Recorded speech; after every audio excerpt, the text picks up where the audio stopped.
James, honey, did something happen to you? After we got separated in that long hallway? Are you confusing me with someone else? You were always so forgetful. Remember that time in the hotel? You said you took everything, but you forgot that videotape we made. I wonder if it's still there.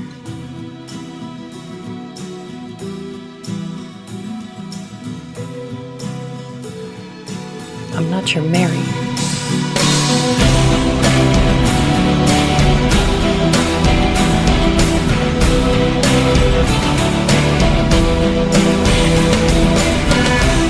Good evening, everybody. How's it going tonight? It's good to see you. I thought today we would play some Silent Hill 2. Depending on who you ask, I believe this is probably the best horror game ever made. It might be one of the best games, period.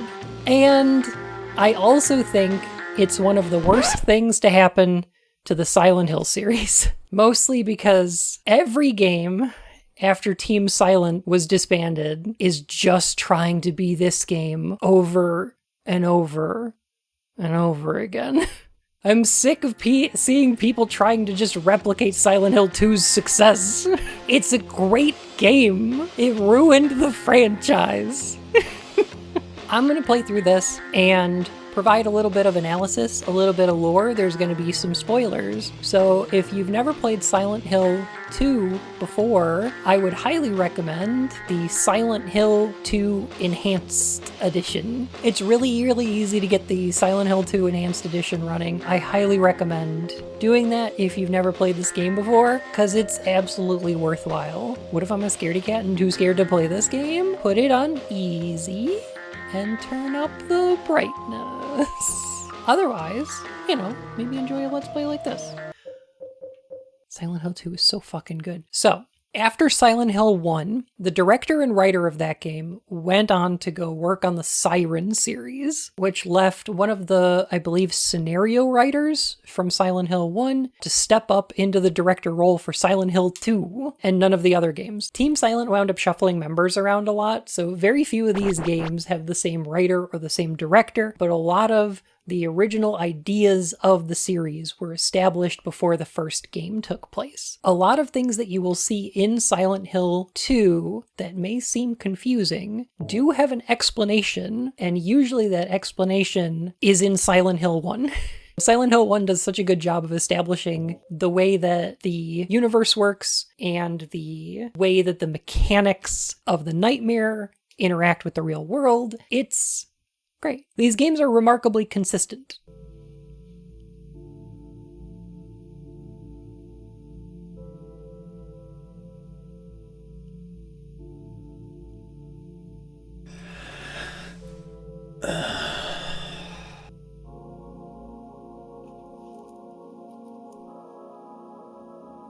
Mary, could you really be in this town? This is such a tone setter. This bathroom is filthy, and the opening cutscene presents us our character looking at his own face, which is ironic because this game is somewhat about this character trying to face himself. This character looking into a mirror and having himself reflected back. It's on the nose. The bathroom and the laundromat were disgusting. Yeah, this is pretty gross in here. Oh, I'm not picking that up. I know what that is.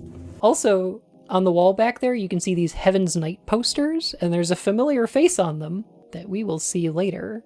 I'm playing this in much higher resolution than the PS2 was ever meant to display at, so you probably wouldn't be able to see those on the original version of this game.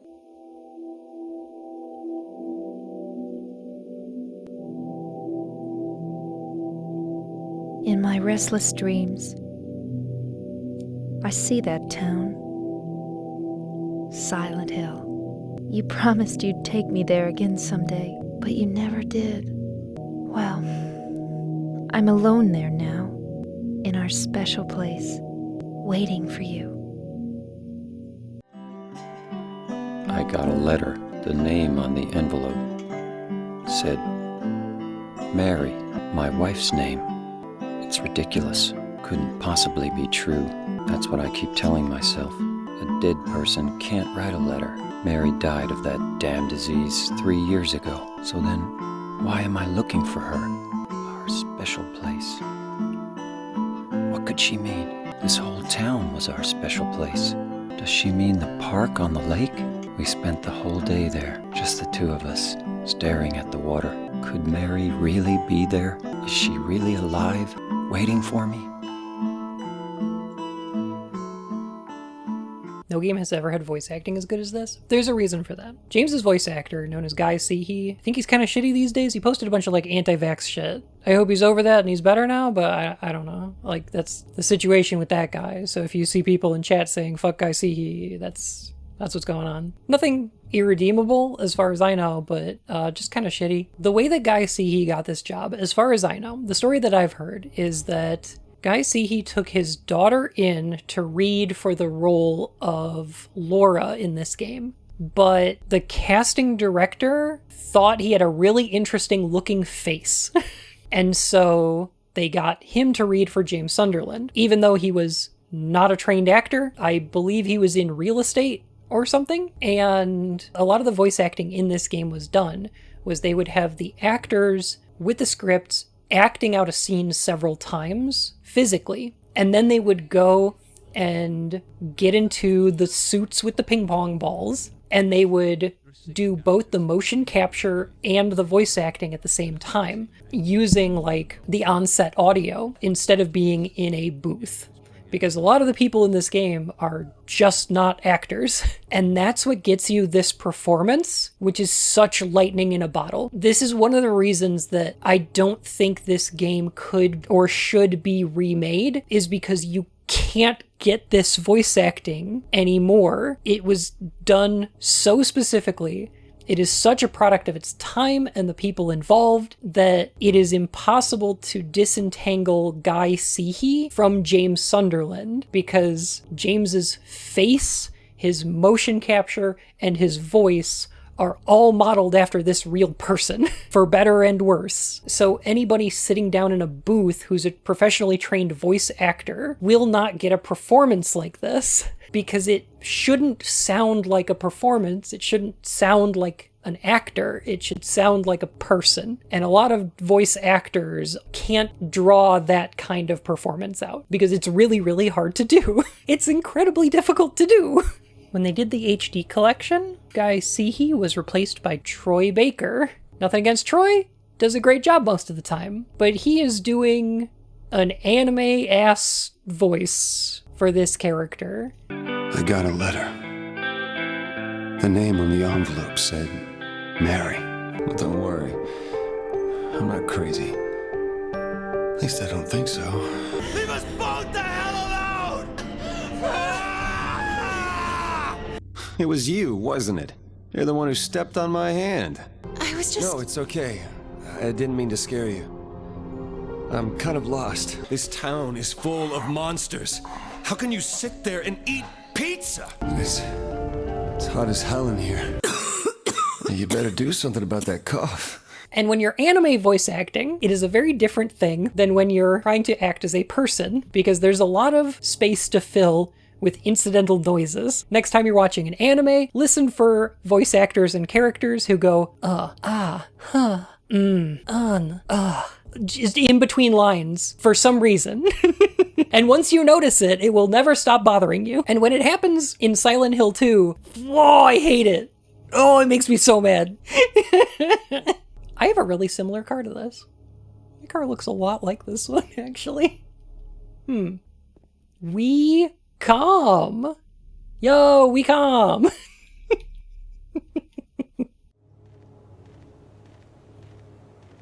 The use of fog in this game is much improved over the first one. And apparently it's a pain in the butt to emulate, because they just didn't include it in the HD remaster. This opening part is such a tone setter, and it really puts you on edge in an excellent way. So, in this game, water is very important. We start out this game looking over a sink into the mirror. We walk outside and James is staring at the lake. Our first save point is in this well. Later on, we will see environments become wet when the nightmare is taking over. And the ultimate goal of this game is going to be to get to the other side of the lake. This is a moist game. It's all a metaphor for James's internal desire to hydrate. James is a thirsty boy and he needs to remember to hydrate. But he hasn't. He can't remember. The town is going to remind him to sippy.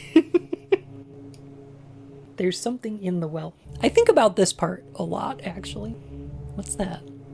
Looking at this makes me feel like someone's groping around inside my skull. It gives me a weird feeling.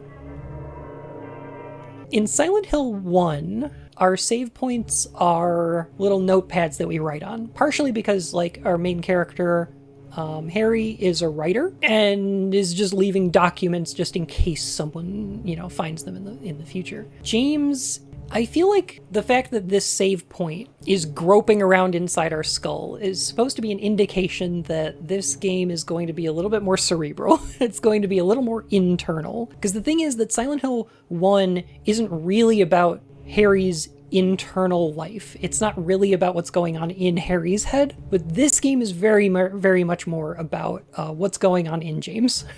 All right, I'm going to bury the lead just a little bit here and say that Silent Hill 2 is about the pain of social interaction. It is about the uncomfortable nature of the way that people, when they are in proximity, will hurt each other, whether they want to or not. It's just the abrasion of the human condition. This isn't a bad thing. This is just a thing that must be overcome, because living in community with other people means that other people will be abrasive sometimes. Hell is other people, etc. Yes, that's what I think. In Silent Hill 1, remember how every environment I said was related to Alessa in some way. We go to the school that Alessa attended, we go to the hospital where she was interred after her burns, we go to an amusement park that she presumably went to, we visit her room. It's all Alessa's nightmares. The places in Silent Hill 2 are a little more vague, I think a little more conceptual, because they're places like a hotel, an apartment building, a much larger hospital, a prison. And I think that's because these are all places where people are forced into proximity. They're all places where when people go there, their interactions will affect the people around them. There's not a way to be singular in those environments. You are in contact with other people, and your actions have consequences for them, no matter what you do. Another place where you're around other people a lot, if you're buried here.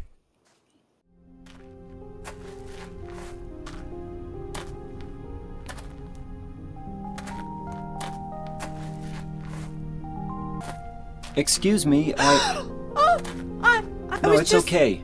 I didn't mean to scare you. I'm kind of lost. Lost? Yeah. I'm looking for Silent Hill. Is this the right way? It's hard to see with this fog, but there's only the one road. You can't miss it. Thanks. But Yes? I think you'd better stay away. This town, there's something wrong with it. It's kind of hard to explain, but... Is it dangerous? Maybe. And it's not just the fog, either. Okay, I got it. I'll be careful. I'm not lying. No, I believe you. I guess I really don't care if it's dangerous or not. I'm going to town either way. But why? I'm looking for someone. Who is it? Someone very important to me. I'd do anything if I could be with her again. Me too. I'm looking for my mama. I mean my mother. It's been so long since I've seen her. I thought my father and brother were here, but I can't find them either. I'm sorry. It's not your problem. I hope you find them. Yeah, you too. Oh, that scene is so good. You can't get voice acting like this on purpose. Like, it's going to be incredibly difficult. Nobody would deliver the line "lost" like that. Lost. It's like, it's almost accusatory. It's very weird. It's so strange. But like, the interactions with Angela are meant to be uncomfortable. It's not because she's dark. It's not because she's evil. She's just that kind of person. She is very distressed, and she's kind of weird, and she's supposed to be 19, but she looks way older than 19, and then she acts way younger than 19. So it's like, it's weird, yeah. But I like her because it's not the kind of thing you see very often in a video game where, like, in a lot of narratives, if somebody is uncomfortable to be around, they're probably going to be a villain or something. Like, if they're abrasive to you, either there's a character arc where they have to learn something and get better and become less abrasive, or they're a bad guy. But there's not a lot of characters like Angela. She doesn't get a redemption or anything like that. She's just this kind of person where interacting with her is just not easy or comfortable. And that's okay. That's kind of an endearing trait about her. But it's one of these social interactions that James has where he's around other people that aren't necessarily pleasant to interact with. Nobody in Silent Hill is in a good headspace.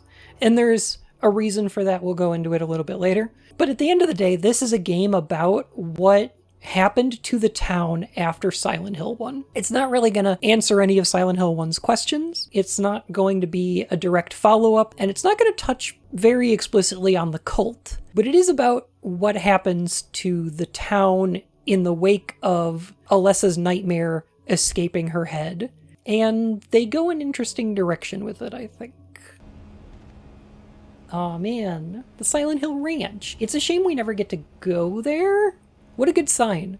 It would be a shame if somebody replaced it with Comic Sans one day. That'd be such a shame. That would be fucking embarrassing. They didn't. They did. Oh, I love it. Welcome to the Silent Hill Ranch. Why? Why is it like that? They had to make that into a texture. Why did they do that? That's so weird.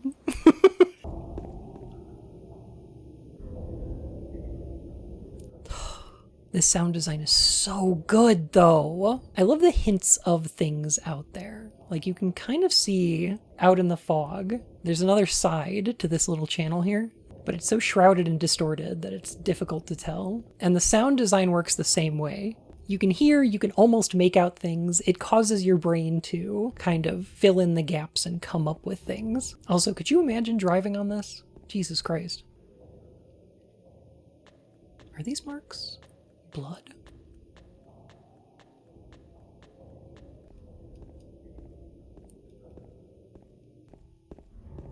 Okay, so I think that the Silent Hill games are really quite good at signposting. These games are really, really great at telling you where to go and when to do it. There are often little markers on your map that tell you where to go. When you're running around in like the quote unquote dungeons, it marks doors that are locked, completely inaccessible, or open. Silent Hill 2 is no exception. These bloodstains on the ground here showing us directly where to go as soon as we get into a town that's more open is excellent. This is good game design.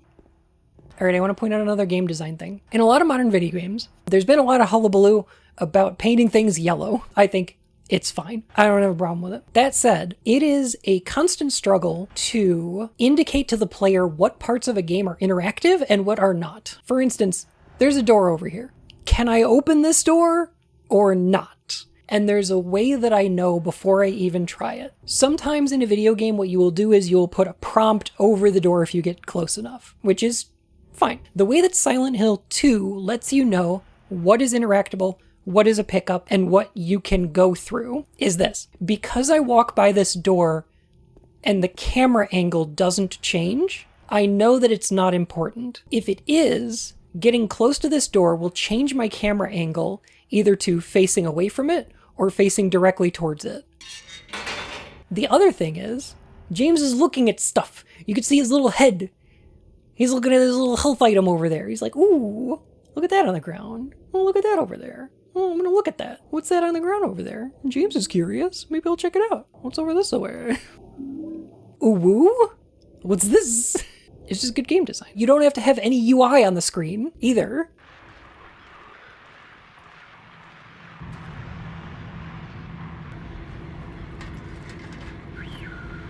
Radio? What's with that radio?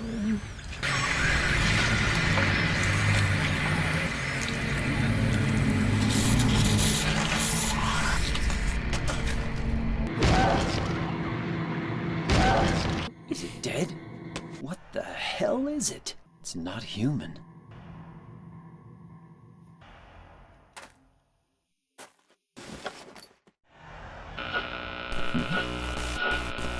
This thing broken?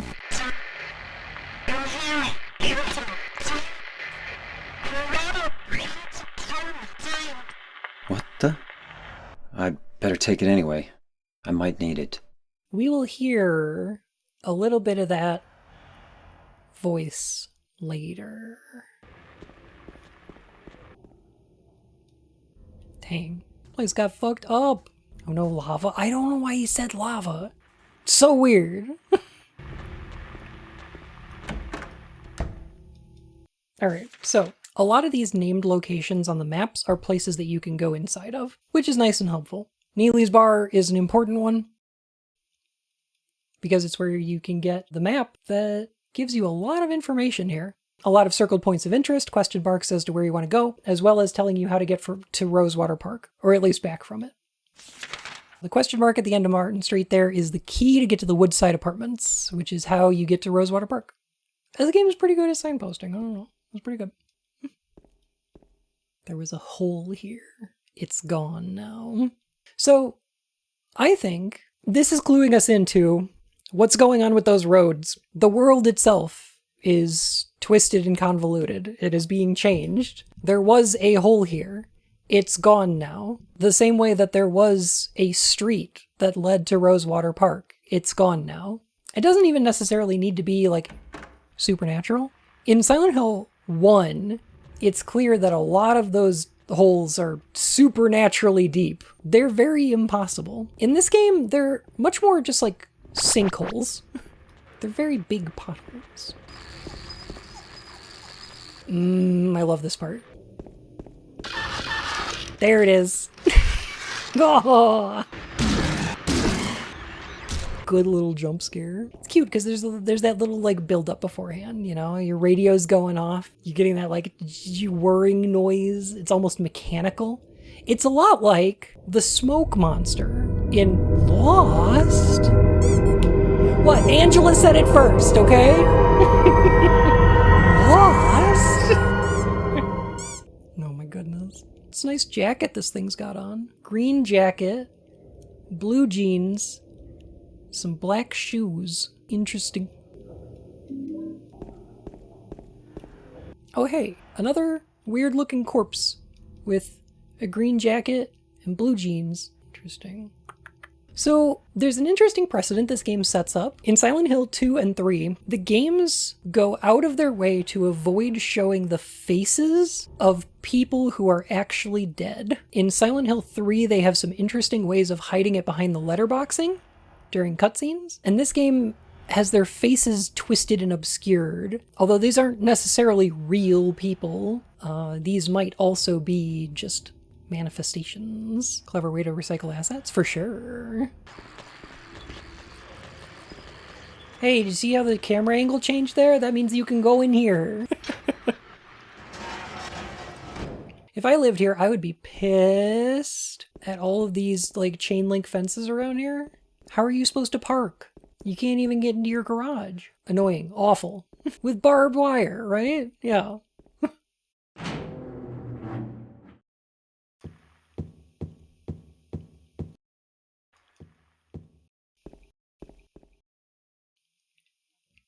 Trash.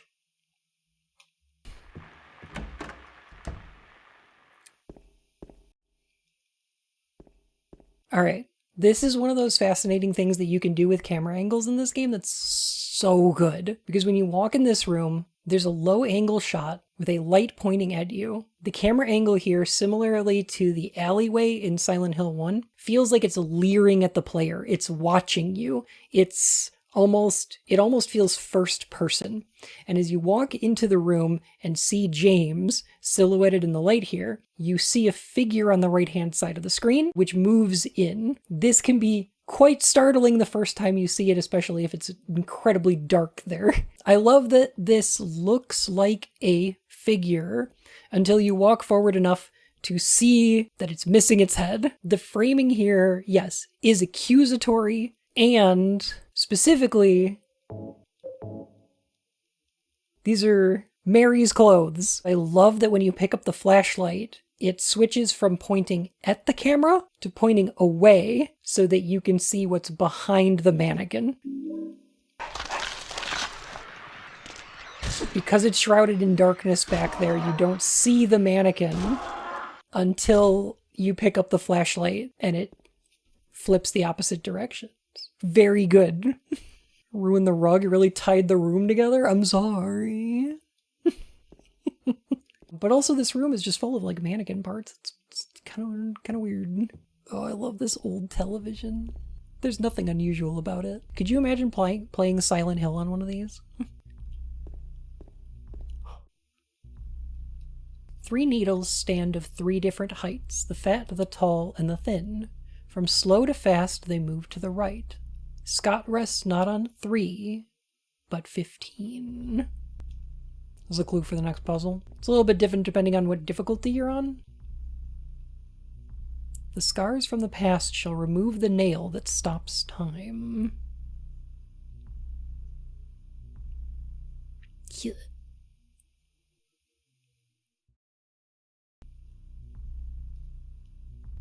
11:42 and 15 seconds. The faceplate is closed, it is locked. Henry, Mildred, and Scott.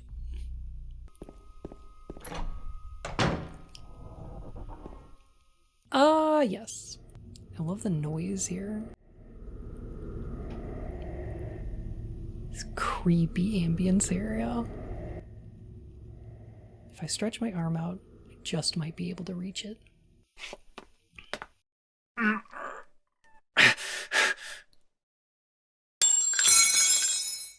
Ow!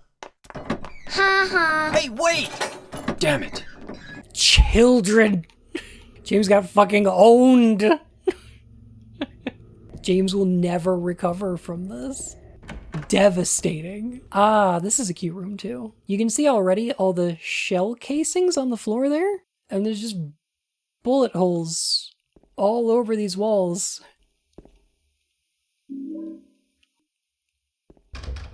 It's like the lock is broken. Does it? Does it look like the lock is broken? Or does it look like they shot the knob off? Oh, I like that noise. I like that little scream.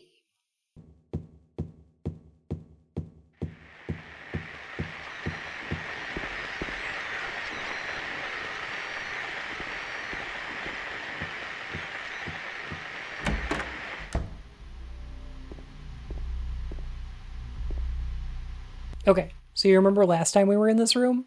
That television was not on and there was no body there. I like that you can also see that the chair has been dragged, pushed.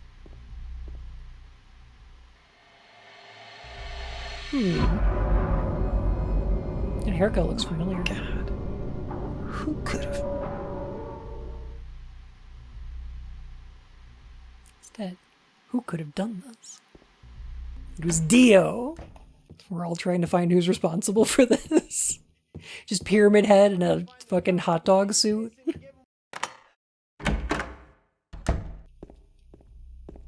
I love the lighting right here, by the way. This is good heckin' stuff. Moths. Alright, there's 2 things I want to talk about right here. Whew.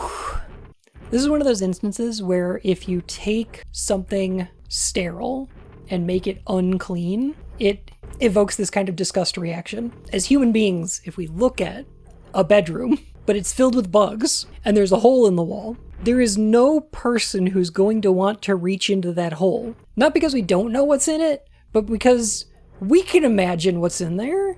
I don't want that. What is that green stuff leaking out of it? I don't want bugs in my bedroom. That is the bugs now. I will vacate, close it off, cement over the room. I don't want it. Dirty and gross. Another thing I want to point out is the use of this game's green and red. Green and red are a really tough color combo. They're very difficult to put together without looking too Christmassy. That's kind of the risk you're running here. But there's a really good reason for doing these, and it's because red evokes things like blood and guts and gore in the inside of people. Like, red is obviously, color theory. It's got more positive connotations than negative ones, but certainly it's also indicative of blood. However, the green is like a rot. You'd see green as like a fungus or a mold or an infection. There's something about green and red together in the human mind that evokes this feeling of uncleanliness, of sickness. There's a grossness to these two things being together. Yeah, if you see green coming out of you, that's usually pretty bad. It's this combination that is sickness, blood and bile, exactly. And it's gross. And I understand why Silent Hill 2 really leans into it, because they're both a contrast between like the warm blood and the cold bile, but also this is a game about illness in some respect, It's gross. And I like it. And I want to point out something that I really, really love about this part, which is this scene right here is primarily green. There is a lot of green in this, which is dulling the red, but when we reach into the hole, it's going to block the flashlight, and we're going to see that the green isn't a light, it's the texture of the wall. The color temperature of this whole scene changes in a way that is meant to evoke a really uncomfortable response. It's too dark to tell for sure, but I think there's something on the other side of this hole. You turn from green to red. Ugh. Gross. Now lick the key. I think of it, there was a big clock in room 208.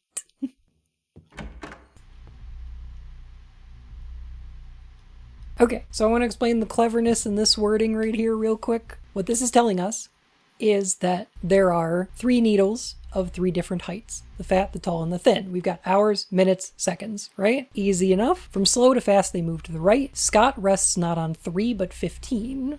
So here's... we look at the clock here. We notice that the second hand, the Scott hand, is set to 3, 15 seconds. Not on 3, but 15, right? Yeah, get it? Okay. It's a cute clue because 15 is not a number on here, so you're not going to get overly confused. And the other reason it tells us Scott is because I don't believe you can move the second hand. That's stuck right there. A decent clue to tell us that Scott is the second hand, right? So we got to find out where the minute hand and the hour hand go. And we've got Henry and Mildred here. Now you could try these out and see which one's which. That's fine, but there's actually a much easier way to do this, and that's S is Scott and seconds, M is Mildred and minutes, H is Henry and hours. It's fine. It's cute. Cute little puzzle.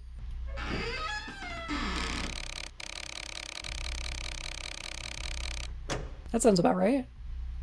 Clunk. The scars from the past shall remove the nail that stops time. Scars, scratches on a wall. Yeah, you know how it works. Wait a minute, one of these apartments has a Mildred? And there was a gaping hole full of green ooze? We might be into the eyeball zone here.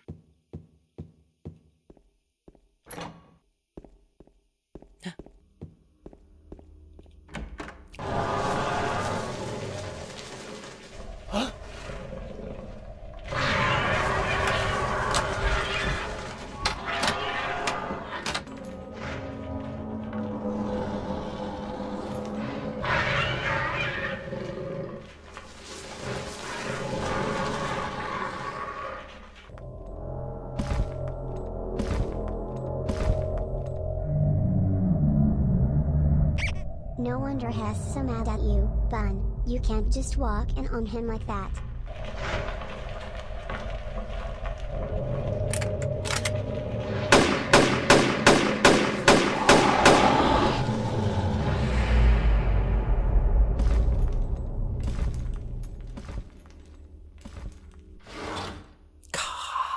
Ah, it's so good. See, this is the right attitude. I encounter the physical manifestation of a part of my personality I'm uncomfortable with, and I simply open fire. You just showed it. God, that scene is so creepy. Here's a thing that I think we should understand about the scene. When I was little, we had televisions that had, at any given time, there were probably 15, maybe 20 channels that were broadcasting, and the rest of them were static. But sometimes, get up real late at night and turn to a weird channel, you can start getting audio from them. If you play around with the rabbit ears, you can start to pick up some weird images. And those channels you usually have to pay for. The way they did that was by encoding the signals so that your television picks them up properly, but you could kinda see some of those even if you didn't. I see this scene as kind of a similar thing. There's a clear implication of sex happening here. There is somebody's fucking, but like the way that we're watching it from the inside of a closet, leering at it. We're not supposed to be there, and we're watching somebody else having sex, but like also in the kind of way that it's not really a thing that we understand completely. As a wild explanation of the scene, I suppose so. I don't think this is a super hot take, but like watching scrambled channels of porn when you were younger is probably the kind of feeling that this is supposed to evoke. There's something happening here that is not fully understood, and you can see more of the motion than the people involved. To quote Ito, this is a shot-for-shot remake of Blue Velvet where he watches a sexual assault. In that movie, the bad guy is a ball of rage and insanity and sexual violence. Yeah, there is something violent and something sexual happening here, and there's a reason for that. There are figures in this game that are distinctly feminine in their coding, like these mannequins, for instance. But Pyramid Head is also explicitly coded masculine. That is a man. Here's the thing. People are going to talk all day and night about Pyramid Head being James's sexual repression and things like that. And I think that's part of it. But the real thing is that Pyramid Head is a monster that James is worried he could be. Pyramid Head is the toxic masculinity that exists in James that he struggles to express. He is James Sunderland's Tyler Durden. Does that make sense? Fascinates me about Pyramid Head is that he seems tortured and confused himself. Yeah, the reason that the idea of toxic masculinity exists in comparison to masculinity is because there are conflicting expectations of men in our society. Men are supposed to be protective, supposed to be caretakers, but they're also supposed to be the violence doers. They're supposed to be calloused and unfeeling. They're supposed to be emotionally distant and strong. These are all conflicting things, both with each other and with the happiness of anyone else. Nobody who lived up to the expectations of masculinity in our society would be happy, and that's kind of the idea of this toxic masculinity. James is struggling with his own impetus, which is represented in Pyramid Head, because Pyramid Head is that kind of unfeeling. He is not emotional. His expression is he's got a giant fucking metal plate for a head, but he is strong. He is muscular. He is controlling and dominating when he shows up in this scene. Pyramid Head is violent and sexual in a way that I feel like James worries he could be. I don't think James wants to be Pyramid Head. I think that James struggles with not being him, though. There's also another much more explicit reason that James and Pyramid Head are a singular entity. Canned juice. Love it.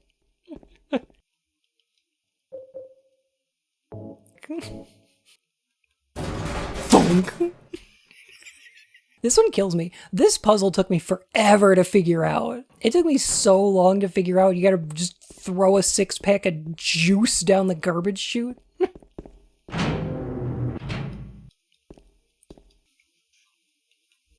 Garbage bag is torn and the contents are strewn all over. Old man coin. Great. Some gossip magazine. Okay, this is an important news article. They retcon this article in Silent Hill 4. They make this an important part of Silent Hill 4's plot. But there is something that I want to point out here. We're going to see it a couple more times, and I need to clarify because I think there's a lot of misconceptions about it. But first, let's just read through this article. The police announced today that Walter Sullivan, who was arrested on the 18th of this month for the brutal murder of Billy Locane and his sister Miriam, committed suicide in his jail cell early on the morning of the 22nd. According to the police statement, Sullivan used a soup spoon to stab himself in the neck, severing his carotid artery. By the time the guard discovered him, Sullivan was dead from blood loss, the spoon buried 2 inches in his neck. That's some commitment. Yeah, they don't mention the spoon in Silent Hill 4. I don't know why. An old schoolmate of Walter Sullivan's from his hometown of Pleasant River said he didn't look like the type of guy who would kill kids. But I do remember that just before they arrested him, he was blurting out all sorts of strange stuff like, he's trying to kill me, he's trying to punish me, the monster, the red devil, forgive me, I did it, but it wasn't me. Silent Hill 4 explains that this red devil is like a member of the cult who's like an executioner who's trying to like stop Walter Sullivan or something like that. It's a little unclear. A lot of it's information from the Silent Hill 4 official website, which sucks and I hate it and it's stupid and don't trust anything on there. A little bit spurious in terms of information. But here's the thing. Walter Sullivan did not see Pyramid Head. Pyramid Head didn't show up and tell Walter Sullivan that he's here to punish him or some shit. Just there are people who think this is the case. And it is not. So there's 2 things here. One of which is, this is a clue to the player as to what the monster is, okay? What the red devil that they just saw might be. We've seen Pyramid Head twice, and we're leading up to a fight with him. This is meant to be tension building for the player, narratively. In terms of lore, I think there's actually something else going on here. And that is that the documents that James is reading are changing. I think because later on we find out that the letter from Mary doesn't necessarily say what James reads on it, that James's own manifestations can change the words in a document that he's reading. And I think it happens somewhat gradually, like between the beginning and end of the document. Words like, he's trying to punish me, the monster, the red devil, forgive me, I did it, but it wasn't me, seem to perhaps not be what was written in this document originally, but they might be what James is reading. Fun. That's just a theory. A game theory.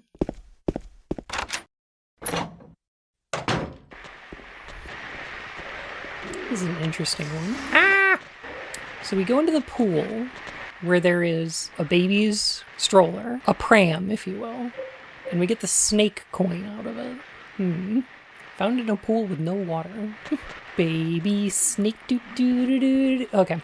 That's enough of that. Babies, all snakes are babies. Snakes are adorable babies. You okay? Oh, feets. Oh, I can't believe this guy got fridged.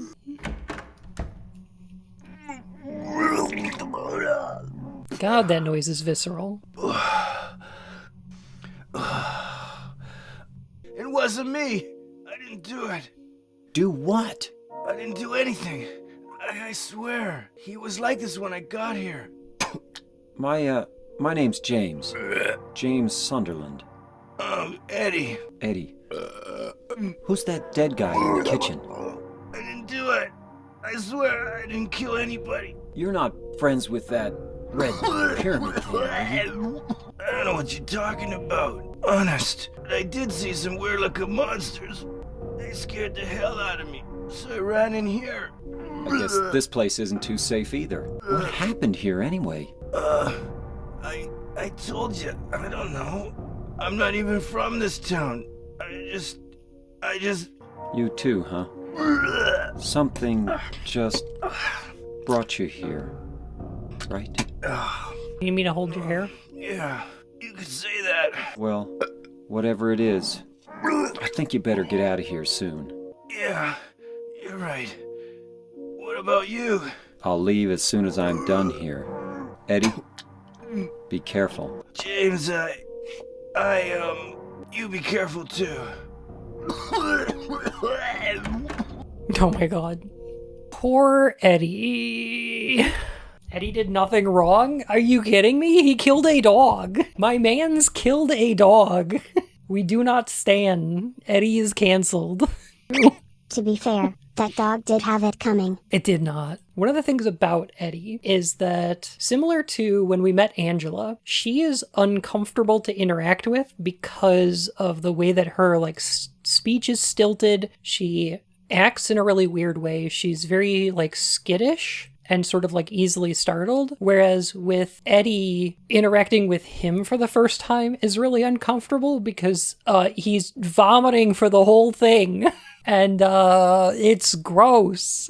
I do like how they set up all of James's interactions with other people as being just really uncomfortable and undesirable. The scene with Eddie I really, really like because when James walks in on Eddie, Eddie is immediately on the defensive. There is a sense of guilt in Eddie, but he's also insinuating an accusation from James. And he sort of takes what James is saying as accusatory. James says some things that are a little bit weird, like, who's that guy in the kitchen?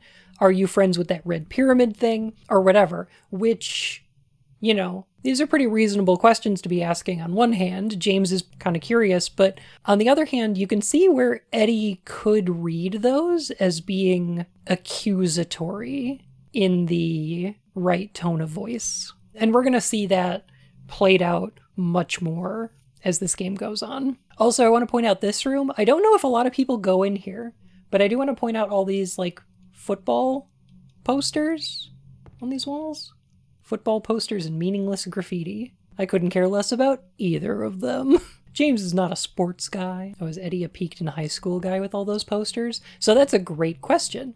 Because we're so near to Eddie right now, this is the kind of thing that is manifested in, around Eddie. When Eddie's walking around Silent Hill, this is the kind of stuff that he's seeing, that we get to interact with. Eddie's story is going to be related in some ways to football. We'll see some more of it later, but this is important to notice for now. Are you ready for some football? Wait, it's not Monday. I would simply not do something bad enough to get Silent Hilled. I don't know that it works that way. The thing about Silent Hill, it's not about the crimes, it's not about sin, it's not about punishment, it's barely about guilt. What is happening in the game... I just feel like you might not be ready for some football. I am wildly unprepared for some football. If some football broke out right now, I would not be able to handle it. I'm gonna be honest. If a football broke out in my room right now, I would not be prepared. That's just the truth. I'm sorry. If depression gets you sent to Silent Hill, I'd be fucked. It can. From comments made by this game's creators, it seems to attract those with darkness in their hearts. Whatever that means to you. This could be a sense of guilt. This could be lingering trauma. This could be depression. That's a thing. Mind you, I want to be clear, only in Silent Hill 2. Silent Hill 2 is the only game where this happens in, out of the Team Silent games. It's not how it works in 3 or 4 or 1. A sightseeing brochure for the town is lying here. Welcome to Silent Hill. Silent Hill, a quiet little lakeside resort town. We're happy to have you. Take some time out of your busy schedules and enjoy a nice, restful vacation here. Row after row of quaint old houses, a gorgeous mountain landscape, and a lake which shows different sides of its beauty with the passing of the day from sunrise to late afternoons to sunset. Silent Hill will move you and fill you with a feeling of deep peace. I hope your time here will be pleasant and your memories will last forever. Roger Widmark. Wow, I sure hope your memories will last forever and that you won't, repress them. So now, we've met Eddie. Oh, this is so good. There is no fire escape outside the door. There's no escape. Maybe they knocked it down when they built the building next door. I think I can get into it through the window in front of me. Why would there be a window that faces a fire escape door?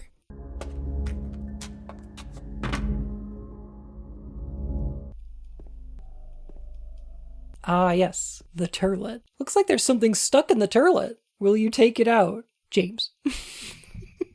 Please. No. James, stop. No, James, no! Don't do it! Come on! Surely you could have dug it out with the stick or something. Oh, roll up your sleeve, for God's sake. Looks like a wallet. Some kind of memo. 12, 9, 18, 11. Okay. James is just putting his whole arm up these strange holes. He really do be. 12, 9, 18, 11. Handgun bullets. I like how reaching into the toilet is super optional. Like, you didn't have to do that, James. It's locked. There's a note stuck to the door. Dear Tim, I have to run an errand, so I'm going out. Left the house key with Uncle David. You know where he lives. He's in the room near the first floor staircase. Be back as soon as I can, so please watch the place while I'm gone.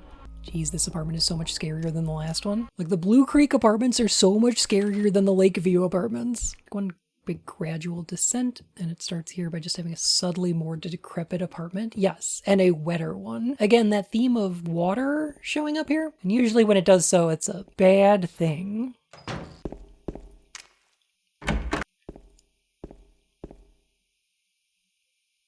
God, I love how quiet it is in here. If you notice here, really weird that there's two doors here, a light and a dark, that one of them is completely boarded over, and also that there's like children's toys and like writing in crayon on the walls. There's a childlike aspect to what's going on in this room. Oh, look, it's Angela. you. Yeah, I'm James. Angela. Angela, okay. I don't know what you're planning, but there's always another way. Really? But you're the same as me. It's easier just to run. Besides, is what we deserve. No, I'm not like you. You afraid? I'm sorry. It's okay. Did you find your mother?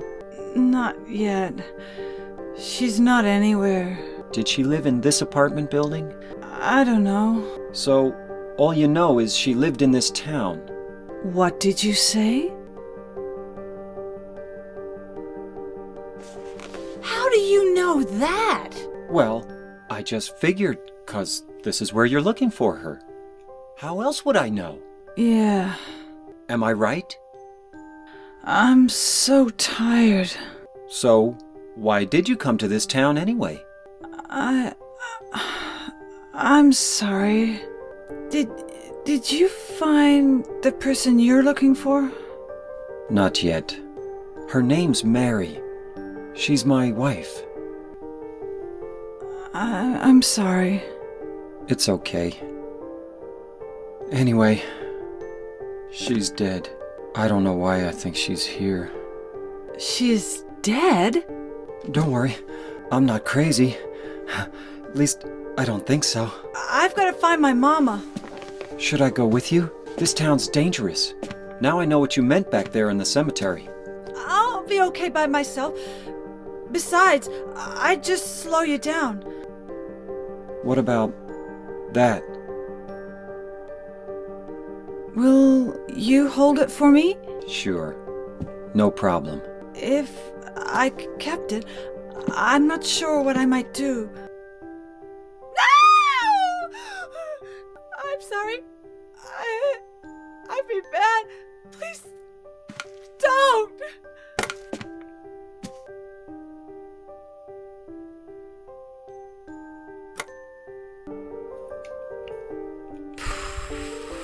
She's going through some stuff. But you can see the way that, like, James and Angela interact. Both of them feel like they're having a different conversation.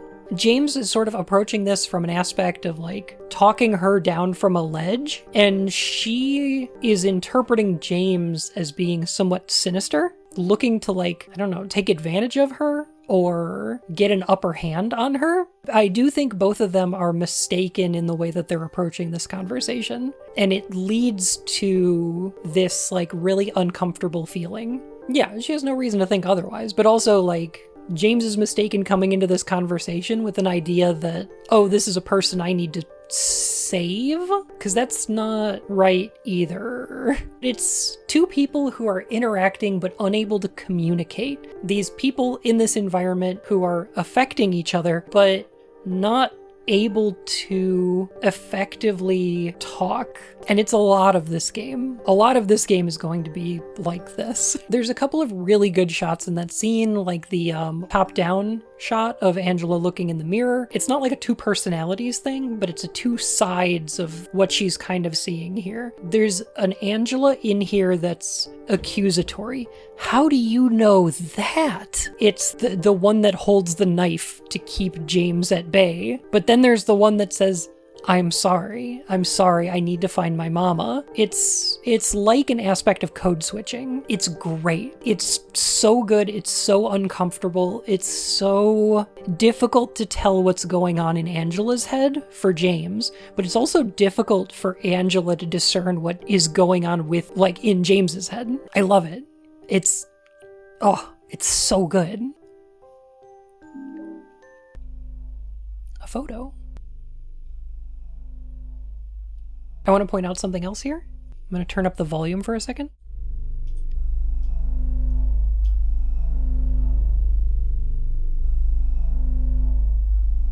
I want us to remember that for later. There's this mechanical humming, this pulsating, this kind of like thum, thum. That will come back later. It's important and it's related to Angela. Also, probably important that we picked up the prisoner coin in the room where we met Angela. This coin puzzle.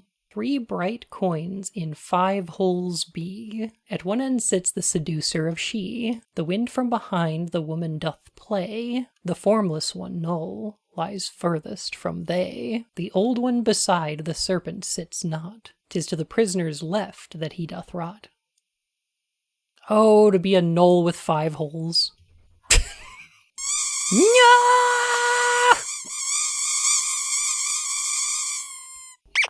The mod I demand we hear Burnout. How does this puzzle work? We have 3 coins, we have 5 holes to put them in. The seducer of she. So that would be the snake. Snake is the seducer in the Garden of Eden. The wind from behind the woman doth play. That would be the prisoner. So there's nothing behind the prisoner. The formless one, null, lies farthest from they. Okay, so at one end is the snake, at the other end is nothing. The old one beside the serpent sits not. 'Tis to the prisoner's left that he doth rot. Alright, so the snake either goes on the left or the right. And I think this one could be correct. Alright. So to her back is the wind, furthest from they is null, and then he rots to the left. There we go. That's this one over here. Hey, another one of those 2-door setups. Except this time it's red and blue. Ah, I see.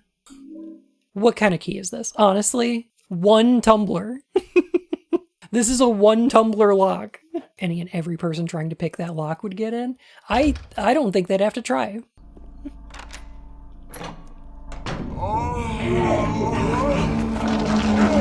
Well.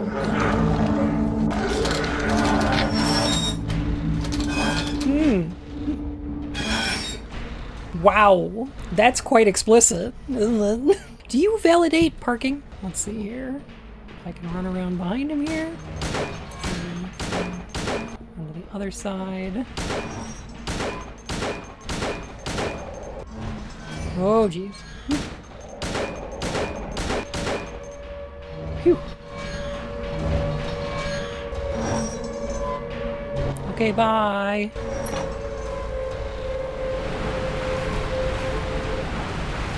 If I'm not mistaken, I think that right there is either the only or one of two instances where we hear the siren from Silent Hill 1. There was floodwater? Yeah. Which is weird, because we're on the second floor of an apartment building that we were on the first floor of. There's no way that just this staircase was full of water. That doesn't make sense. Sounds like the kind of prank engineering students would pull. It kind of do. There's an aspect of horror that's very important. You can't make a horror game or movie or whatever and just have it be scary the whole time. You can't have your main character in peril the whole fucking time, right? There's a tension and release where you're building up an amount of like stress and tension over time using atmosphere, and then you pay it off with like either a jump scare or a tense action moment or something like that. And then you need a moment to breathe afterwards. And a moment after that fight with Pyramid Head where the water drains out and then we're emptied out into this alleyway where it's nice and quiet. There's not music happening. It's not a chase sequence. It's a moment of intense peril that we were building up to throughout the entire apartment building that is paid off in that fight against Pyramid Head, and then we're put out into an atmospheric walk down this hallway. I like this. This is good pacing. That's what this is good pacing.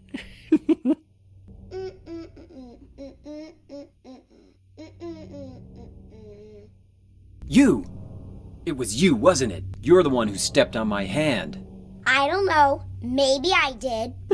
What's a little girl like you doing here anyway? Huh? Are you blind or something? What's that letter? None of your business. You didn't love Mary anyway. Wait! How do you know Mary's name?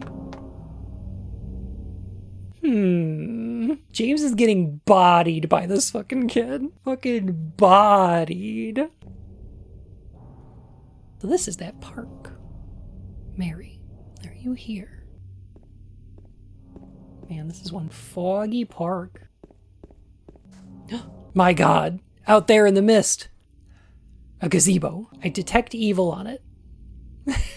I attack the gazebo. You can't. It's a gazebo. It takes no damage. It's immune to all forms of conventional weaponry. The gazebo gives chase. My God, does it look angry? Of course it doesn't. It's a gazebo. Alrighty, the park. This has to be our special place. Mary?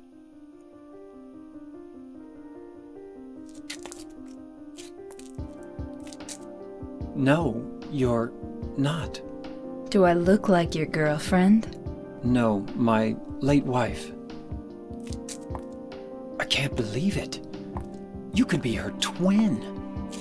Your face, your voice, just your hair and clothes are different. My name is Maria. You're really not Mary. I told you, I'm Maria. Sorry. I was confused. Where are you going? I'm looking for Mary. Have you seen her? Didn't you say she died? Oh yeah, 3 years ago. But I got a letter from her.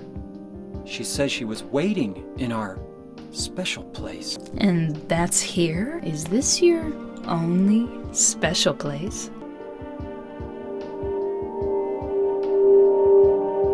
Well, there's the hotel too, I guess. The one on the lake? I wonder if it's still there. The Lakeview Hotel? Yeah, it's still there. So the hotel was your special place, huh? I'll bet it was. You're coming with me? You were gonna just leave me? No, but... With all these monsters around? No, I just... I'm all alone here. Everyone else is gone. I look like Mary, don't I? You loved her, right? Or maybe you hated her. Don't be ridiculous. So it's okay? Yeah, fine. So the character designer for this game was Takayoshi Sato, who also did the CG work. And Maria is using Mary's bone structure, but with a different model. I think she looks less like Mary than James thinks she does, in my opinion. I don't think that looks very much like Maria. Like, I could see the bone structure a little bit, but like, it's different. I'm also not good with faces, so who knows? A lot of this game is James kind of seeing what he wants to see, though, isn't it? Isn't there an aspect of James is kind of seeing what he wants there to be? I swear... here it is. Victim of persecution by the Christians. Jennifer Carroll lived with pride and honor. What happened here shall never be forgotten. There's a little bit of the cult happening in this game. Just a little bit.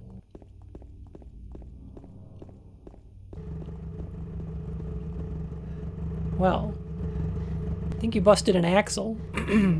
That's why it's so foggy here. Somebody left that car running.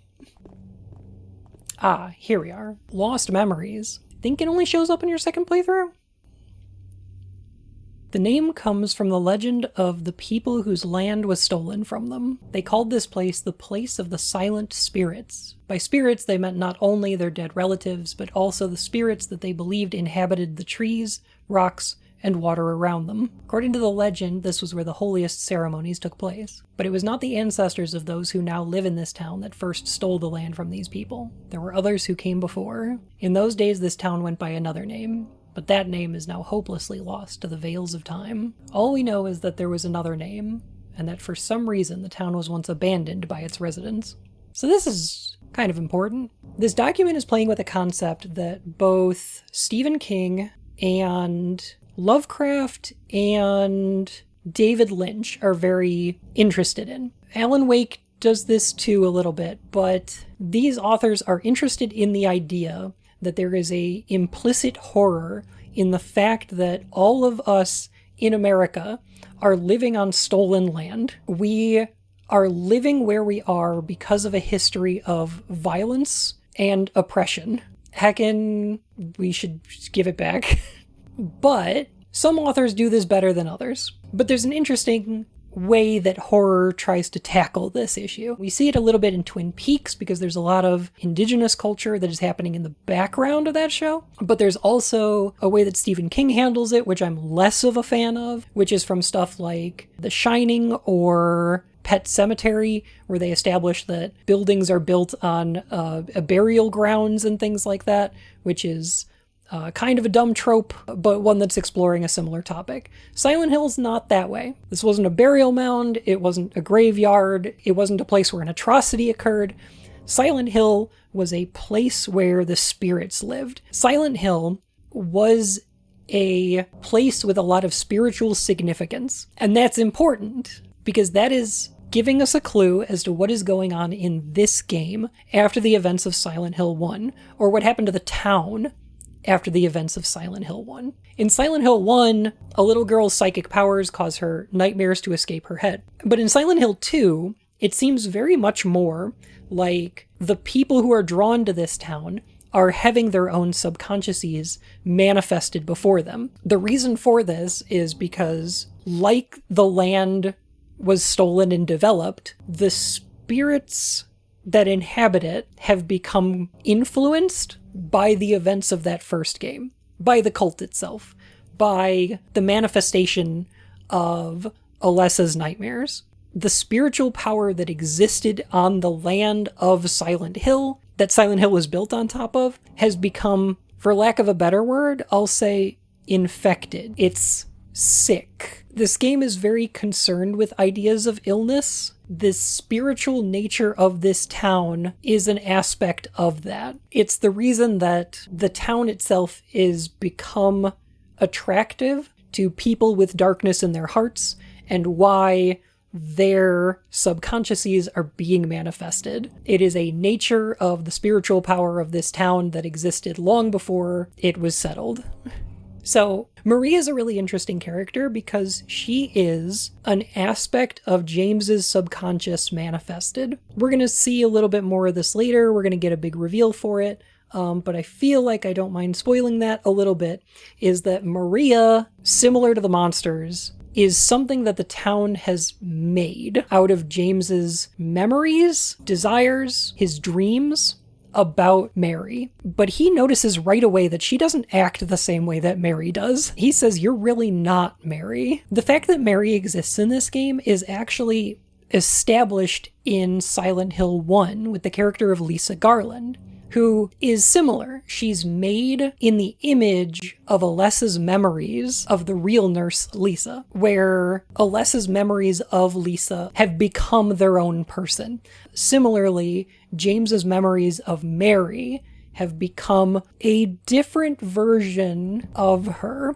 And that's partially because of the town, but it's mostly because James has a very weird interpretation of who Mary was and is, and what he wants from her. She claims that James loved her, but also that he hated her. And I don't know if either of those are entirely true or false. I really like that each of the Silent Hill games is going to take an aspect of Silent Hill 1 and extrapolate on it. Mary is much more fleshed out than Lisa was. She's slightly less sympathetic as a character, but she's explored in much, much greater depth. I'll wait here. I hate bowling. I didn't come here to play, you know. Hurry back, okay? That's a cute line. I like that line. So what'd you do? Robbery? Murder? Nah, nothing like that. Huh! You're just a gutless fatso. What'd you have to say that for? I thought you said the cops were after you. No, I just ran because I was scared. I don't know what the cops are doing. But if you did something bad, why don't you just say you were sorry? Well, I guess I run away a lot too. It's no good. They wouldn't listen. Nobody will ever forgive me. Did you find the lady you're looking for? What's her name? Mary? Is her name this kid? The reason this kid is a little shit? Yes, there is. We won't find out for quite a while though, but yes, absolutely. Eddie? Oh, you're... James. We met in the apartment building?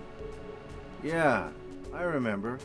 But, Are you alone here, Eddie? No.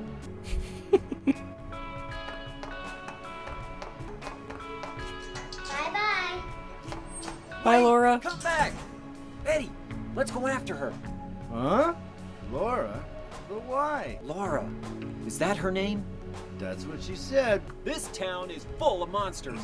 How can you sit there and eat pizza? She said she was fine by herself. She said a fatso like me would just slow her down. Forget you. Where did the pizza come from? I'm glad you asked. I've been meaning to talk about this. I said I was going to talk about this because it's my interpretation that the pizza is Eddie's Maria. The pizza is to Eddie as Maria is to James. Think about this. The darkness in James is related to sexual frustration and the death of his wife. Maria embodies all of those things. She's sexual, she's flirtatious, she's emasculating, she also looks like his wife. She's all the things that are perfectly poised to cause James to sink deeper and deeper into the things that he's most concerned with, the deepest parts of his heart. Eddie's hang-up is related to a football coach and being made fun of for his weight. Eddie's whole thing is people making fun of him for being fat, which is bad. Don't make fun of Eddie. Poor guy. Eddie kind of sucks, but hey, what we have here is, I don't know if you could see the back of the box from this angle. No, not at all. Okay, so the back of the box on this says All Stars Pizza. All Star because sports. He's being made fun of for being fat. So the town is manifesting something for him that is going to cause him to feed more and more into those things that are the darkness in his heart. The town is going to prod him for being fat, and so it manifests for him pizza. The pizza is Eddie's Maria. Oh, The there's pizza. a pizza place down the road in the next town over that delivers. Maybe there's one in Brahms, yeah. Here's the thing, the pizza, like Maria, is in a toxic way everything that they want. What James wants is his wife back, and also for her to be like, you know, sexy and sexually available. Maria is kind of a version of an ideal version of Mary for James, the same way that pizza is kind of an ideal food for Eddie. But at the same time, it's not healthy in either regard. It's the toxic ideal. It's what they say they want, but I don't know if it's really what they want. I do want to be really clear here. I don't think Eddie's failing is being fat or eating. I really just, I have to say that I don't think it's a problem for Eddie to be fat. Eddie's concern is being made fun of because he's fat. It's much more about the social ostracization than it is about Eddie's weight. Eddie being skinny wouldn't fix this problem. The thing that the town is pushing him into, though, is much more about him shooting people. Eddie's team made fun of him. It's somewhat unclear. It's either Eddie was part of a football team that made fun of him, or a coach that made fun of him when he failed tryouts, or something like that. It's related to that in some way, but the actual details of it are not super important. Did a little girl run out of here? Yeah, she was too fast for me. Aren't you gonna go after her?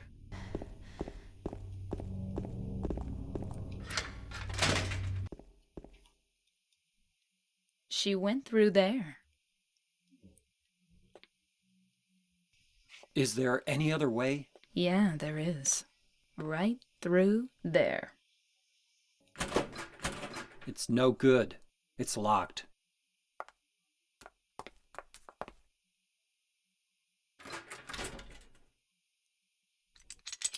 This is cute.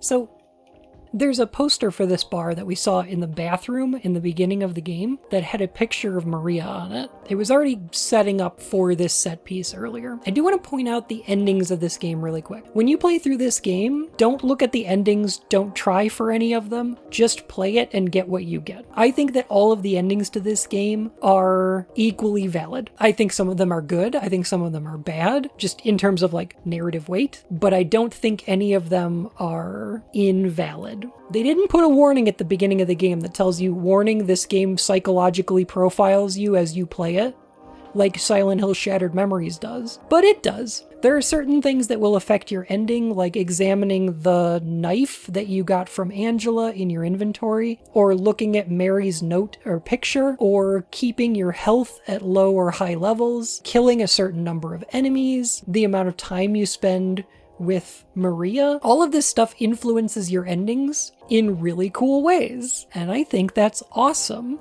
and gives you the ending that you deserve.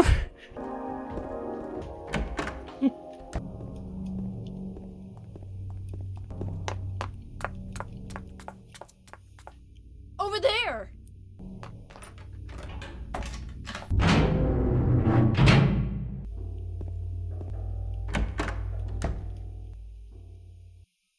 Seems to be about the patients hospitalized here.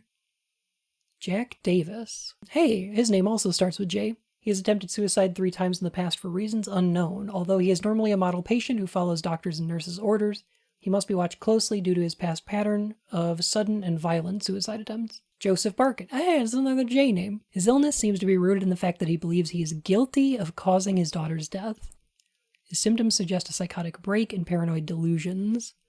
Normally calm, but he has a tendency towards violence when excited. Joshua Lewis. Hey, that's another J name.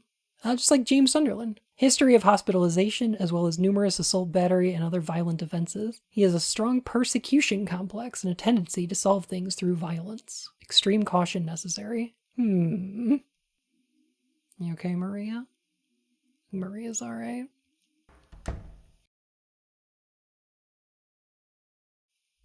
The potential for this illness exists in all people, and under the right circumstances, any man or woman would be driven like him to the other side. Not NBs, though. They're immune. NBs have a natural immunity to this. The other side perhaps may not be the best way to phrase it. No kidding. After all, there is no wall between here and there. It lies on the borders where reality and unreality intersect. It is a place both close and distant. It is not an alternate universe. Some say it isn't even an illness. I cannot agree with them. I'm a doctor, not a philosopher, or even a psychiatrist. I'm a doctor, not an engineer.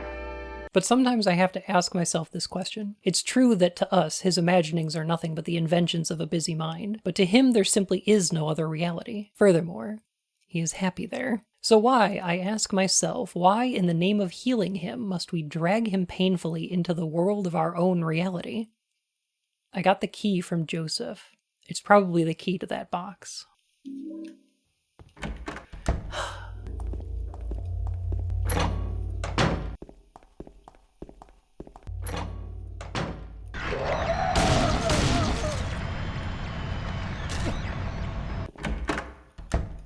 That is one blood-stained coat. There's nothing particularly interesting. I don't know if that's correct, James.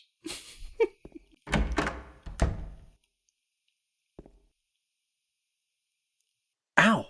What's wrong? I just pricked myself. Are you okay? Yeah. That's awful. God, I hate that idea. They just like pet a delightful stuffed animal and there's a needle in it. That's terrifying.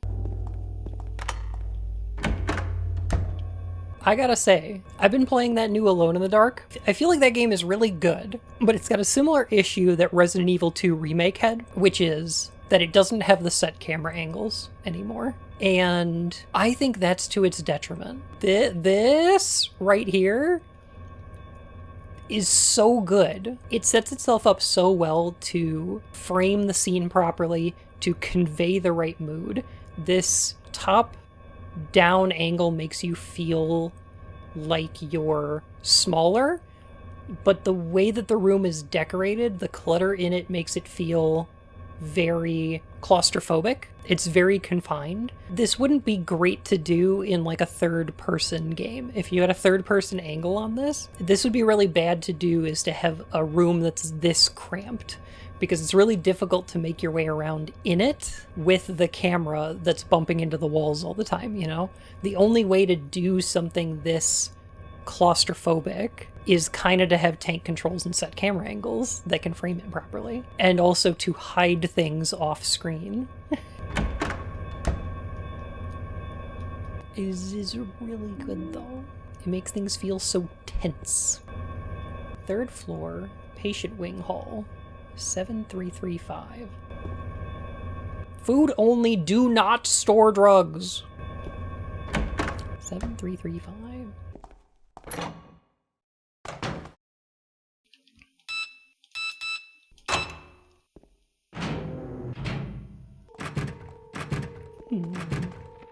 Ooh, I hear some grossness happening. I like that. You alright? James. Wait a minute. I'm kind of tired. It's just a hangover. You should rest. Yeah, maybe you should. So comfy. I'm gonna go look for her. For Laura. I'll be back as soon as I can. Lay here on this filthy mattress. It'll be fine. Don't matter, bed is bed. That's fair. Shit, the Joker was here. I was wrong, it's a Riddler trophy down there. So green. It's like a Ninja Turtles green. Riddled all over the floor. So I mentioned before when we were talking about the pizza that one of the things that Maria is doing in this game is reminding James of Mary and reminding him of what he did. And this scene is a really interesting example of that, the thing that just happened in that room, because we can see Maria coming down with some kind of illness. And I can imagine exactly where James's brain is going at this point. Nah, geez. Somebody really didn't want us getting in there. Louise, I'll take care of you forever. It's my destiny.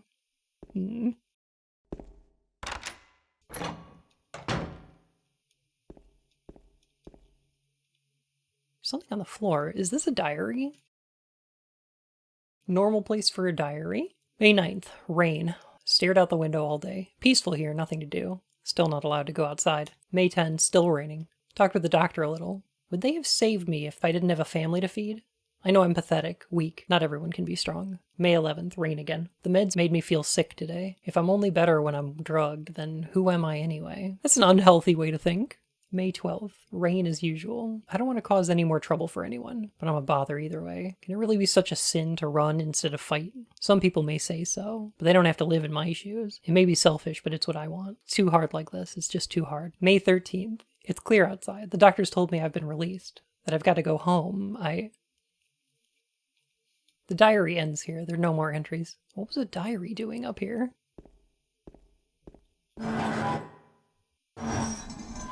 Ah! A pyramid head.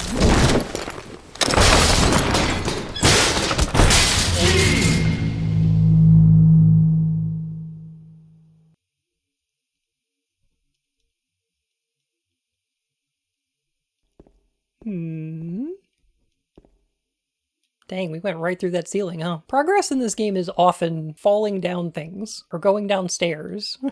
I do like that there's like tire tracks leading from that door to this one. Turn, turn, turn the numbers. Better not forget them. So I'll write them down here. The other one, my secret name.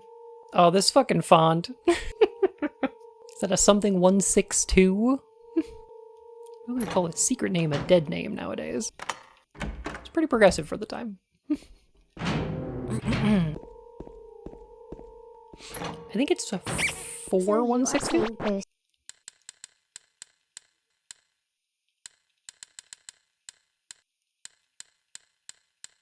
7162. Got it. Understood. Should we go check up on Maria? How you doing? You having a good one? I think she's dissociating. James, I want to ask you something. What if you can't find Mary? What will you do? I haven't thought about that. I'll be okay soon. Did you find Laura? James, would you love me even if I was a worm?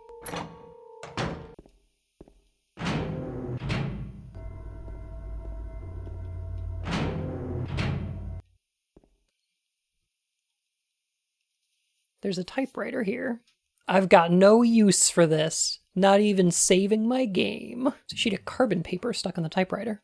I know it. I know the number of the box, 9636. It can't help him anymore. The button key doesn't scare me, so nobody can stop who I am. I don't know who I am, is who I am, is who I am, is all I am, all I am, I am. Go ahead and try to see through me.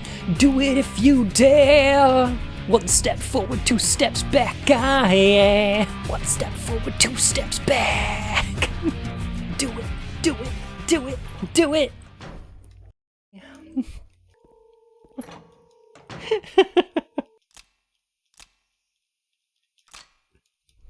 Got it. Dang. There must be something special locked up in here, huh?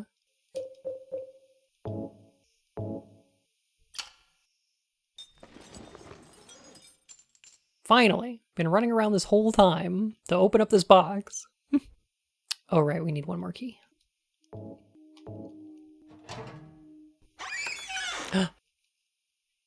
There's nothing in the box! What's in the box? Nothing!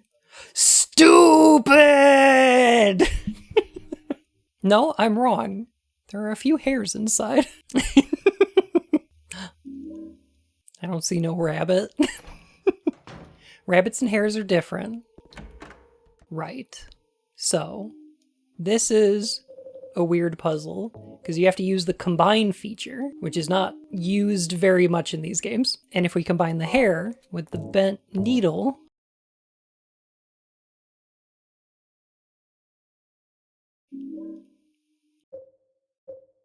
patient wing elevator is written on the tag. It was stuck in the bath pipe. Bath pipe? You mean the drain in the bathroom? So if we take this to the first floor, where we couldn't get through the door into this area.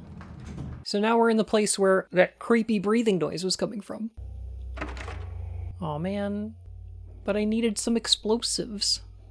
Okay, here's a thing that the remake might wind up doing with this kind of thing. Because a more modern horror game might take that breathing sound in the background here, the, like, idea that the environment itself is breathing around you, and turn that into an animation where the walls are seeming to breathe, and the floor and ceiling are pulsating like they're alive.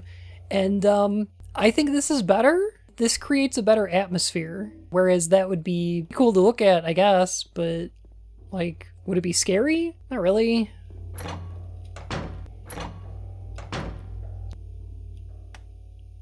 Laura?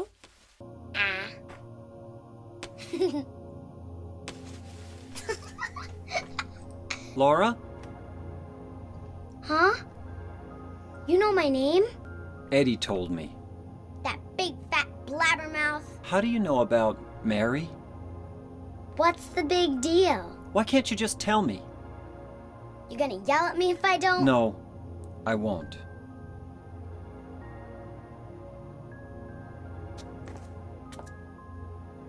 I was friends with Mary. We met at the hospital. It was last year. You liar! Laura, Fine, don't believe me. But last year, Mary was already... I'm sorry, Laura. Anyway, let's go. We can talk about this later. This is no place for a kid. There are all sorts of strange things around here. I can't believe you haven't even gotten a scratch on you. Why should I? Wait, there's something I gotta get. Later, okay? But it's really important. What is it? A letter from Mary. Huh? I wanna go get it, is that okay? Yes, yes.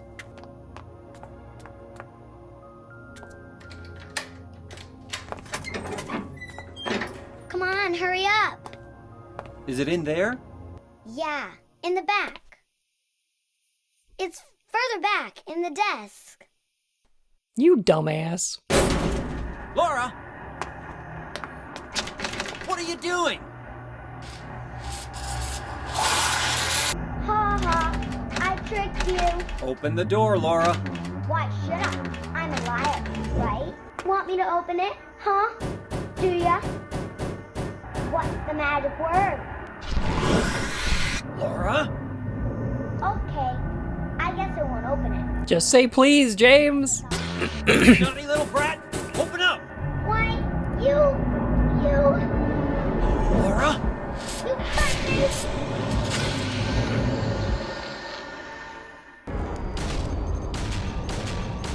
me! Love the way these things move around on the ceiling. Quest for a new hotter wife thwarted by child. Oh, not the feet! No! And then the way they curl up afterwards is very weird. I can hear that siren again. James. James. James.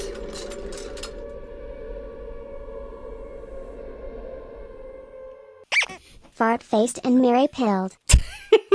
Oh my god. Laura is not dead, nor part of the town. I believe that the way that she got to the town is she caught a ride with Eddie. The circumstances of that, I'm not really sure. It's pretty vague. But they seem to know each other. And I think there's enough, like, circumstantial evidence and vibes to point to that being a thing. Ooh, that right there, like this thing back here, this is the kind of imagery that I love in a Silent Hill game. Like, I can't tell exactly what I'm looking at. Everything looks fleshy and mechanical, and I don't even know. It's great. This room's really cool. Everything looks slightly moist. I love how the floor's got cracks as well as veins in it. The walls look rusted, but they're also not like bloody, but like bruised. And there's a lot of sheets, like dirty sheets.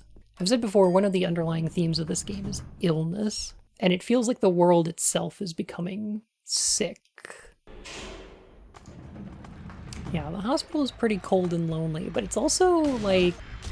See how this hallway is like green compared to the reds that were used in the previous one? Instead of having like the rust and blood and bruising, it's like a greenish kind of bile going on. There's an aspect of dilapidation to it. There's a piece of paper on the bed. I was locked up inside the basement's basement. It was so small and dark and I was so afraid. I dropped my precious ring, but I will never ever go back there. And I do like these hands on this wall. This is great. Dry cell battery, basement storeroom key. Part of the wallpaper is torn. I can see something drawn on the wall beneath. Are those hands searching for something? Or are they just a sign of pain? That told me a lot more about James than it did about the wall.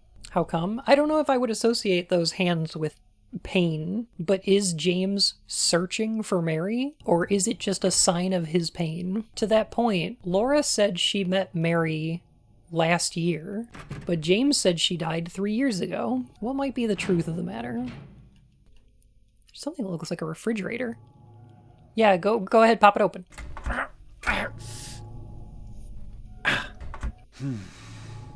It's no good. The door's too heavy to open by myself. Come on, James, be a man. Be a big, strong man. Lift with your legs, not with your back.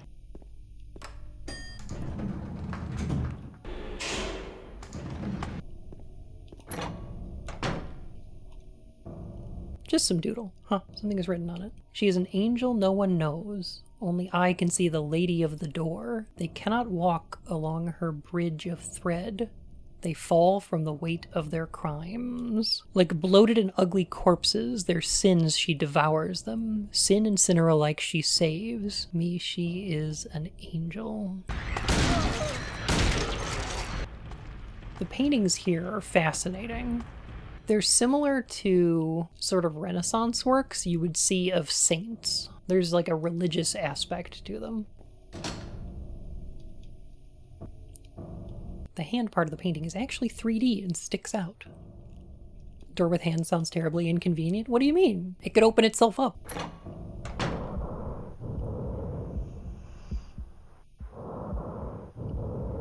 Shit, we found Darth Vader's room. There are empty medicine bottles here. Is this what Maria was taking? Is Maria sick now too?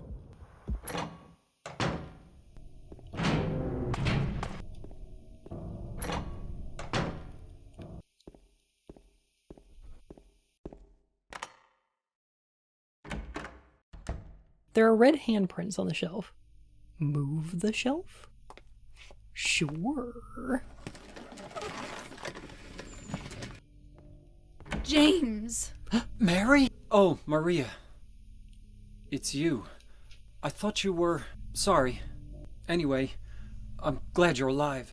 Anyway? What do you mean, anyway? You don't sound very happy to see me. I was almost killed back there. Why didn't you try to save me? All you care about is that dead wife of yours. I've never been so scared in my whole life. You couldn't care less about me, could you? No, I just... Then stay with me. Don't ever leave me alone. You're supposed to take care of me. So, what about Laura? Did you find her? Yeah, but she ran away. We've got to find her. You okay, no really problem. seem to care about her. Do you know her? I've never met her before. I just feel sorry for her. She's all alone. And for some reason, I feel like it's up to me to protect her. God, you and your dead wife that I look like. What is your deal, dude? So there's something interesting that's going on here where Maria knows things or has things going on internally that James doesn't, and vice versa. So it's difficult to say that Maria is simply a manifestation of James's memories of Mary, because there's something else going on here too. There's some other place that she's getting ideas from. And me personally, I think that she's partially shaped by Laura's memories of Mary as well. That the town is manifesting from James's subconscious a version of Mary, but I feel like she also has some of the ideas, some of the memories that Laura had of Mary too. Not nearly as much as James's, but I think that that's the case. One thing that's really interesting to look for in this game is that not everything in it is a simple manifestation of a single person. How can Laura have memories of Mary? That will be revealed at the end of the game, or pretty close to it. Don't worry, I'll talk about what Laura's deal is when we get there.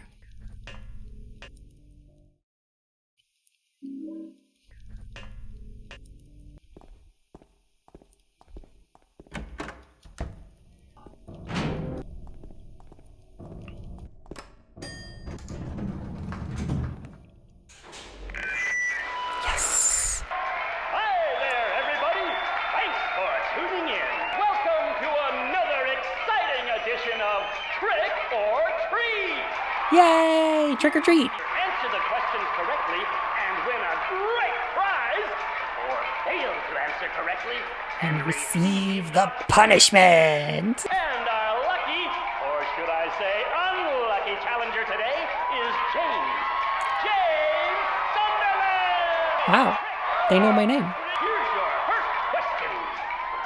Merry-go-round, haunted house, roller coaster, Ferris wheel, and teacups. I love teacups. Silent Hill is home to a thrilling amusement park that both children and adults love. The Lakeside Amusement Park. What is the name of this amusement park? 1. Fantasyland. No. 2. Silent Hill Amusement Park. No. 3. Lakeside Amusement Park. Number 3. Question number 2. Silent Hill witnessed a gruesome murder a few years back. A brother and sister were playing in the road when they were attacked and chopped into pieces with an axe. With an axe? What a gruesome end to such innocent lives. Now the question. What was the name of the murderer who committed this vile act? 1. Walter Sullivan. That guy. 2. Scott Fairbanks. 3. Eric Dane. Now for our third and final question. South of the lake is a deserted old neighborhood called South Vale. Oh, I know that one. From there to Pale Vale, the central resort area northwest of the lake, there's only one road you can take. Bachman. Just the third and final question is, what is the name of that road? 1. Bachman Road. 2. Rindell Street. 3. Nathan Avenue. When you know the answers, head to the storeroom on the 3rd floor to collect your prizes. But be careful if you're wrong.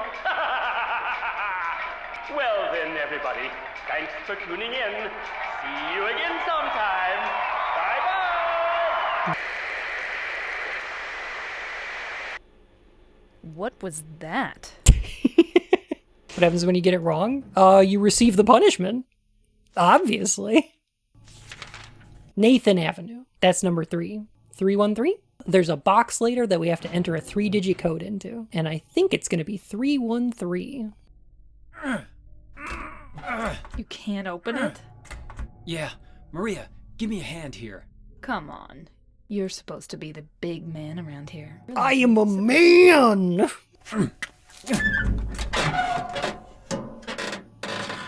What's this? Not very cute, is it? Gender. Here, James.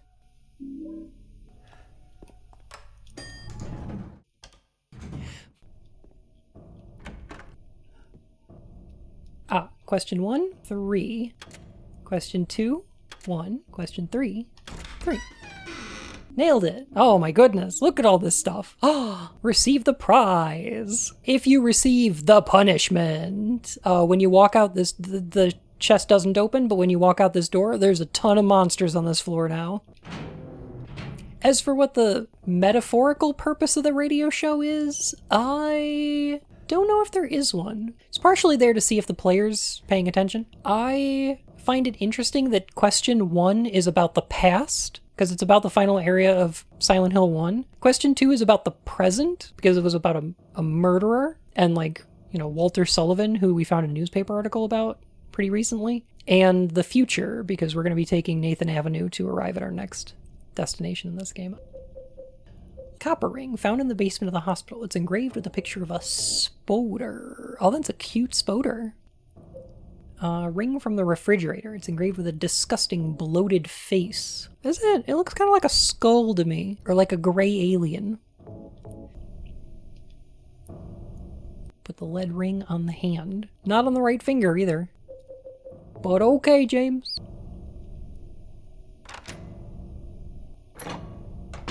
Okay. Here we go. There's a note on the ground. The handwriting is hard to read. I took the director's key, the one to the museum. I hid it behind the praying woman when I went out for the day trip. I picked it up, but I did not steal it. I'm not a criminal. Criminal.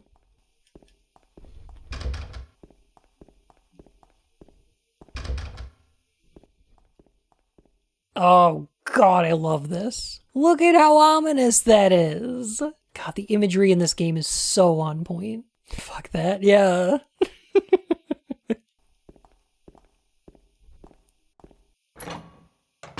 What we need is that staircase, but the Mario, infinite staircase music. Oh, Maria, run! That's a pyramid head. Oh, that red pyramid thing is out for blood today. Open up! James! No!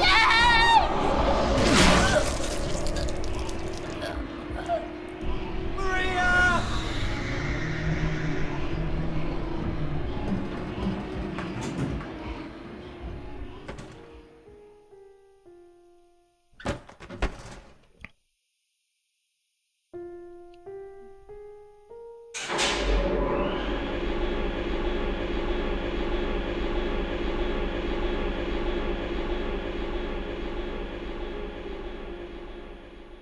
The piano's so good.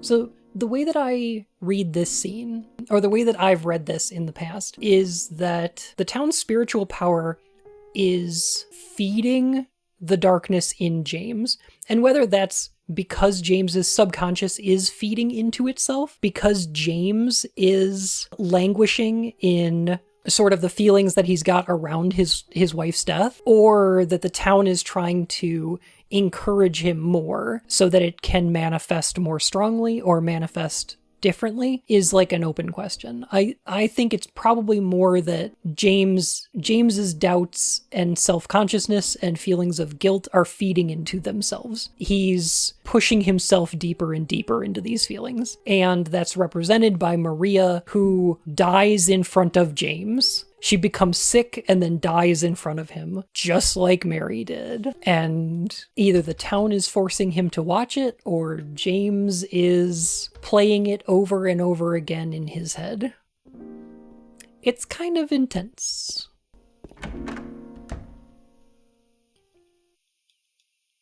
He who is not bold enough to be stared at from across the abyss is not bold enough to stare into it himself.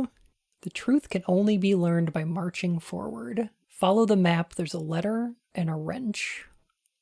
Toluca Lake Boat Club. Enjoy the boating life without the responsibility. Boats, pontoons, canoes, and more. Join the club and start boating today.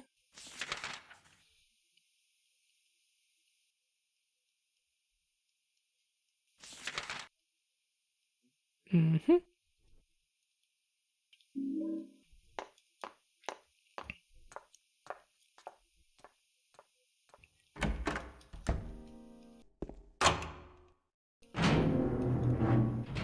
Maria's dead. I couldn't protect her, and Laura has run off somewhere. Once again, I couldn't do anything to help.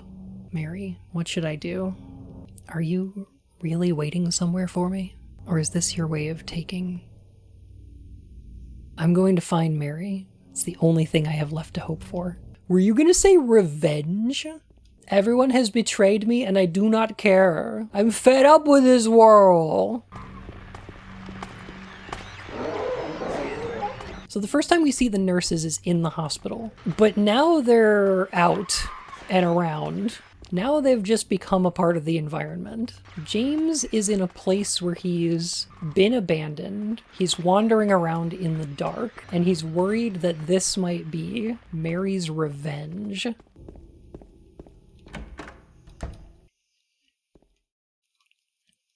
Okay, so earlier in the game, this is the only message in this area.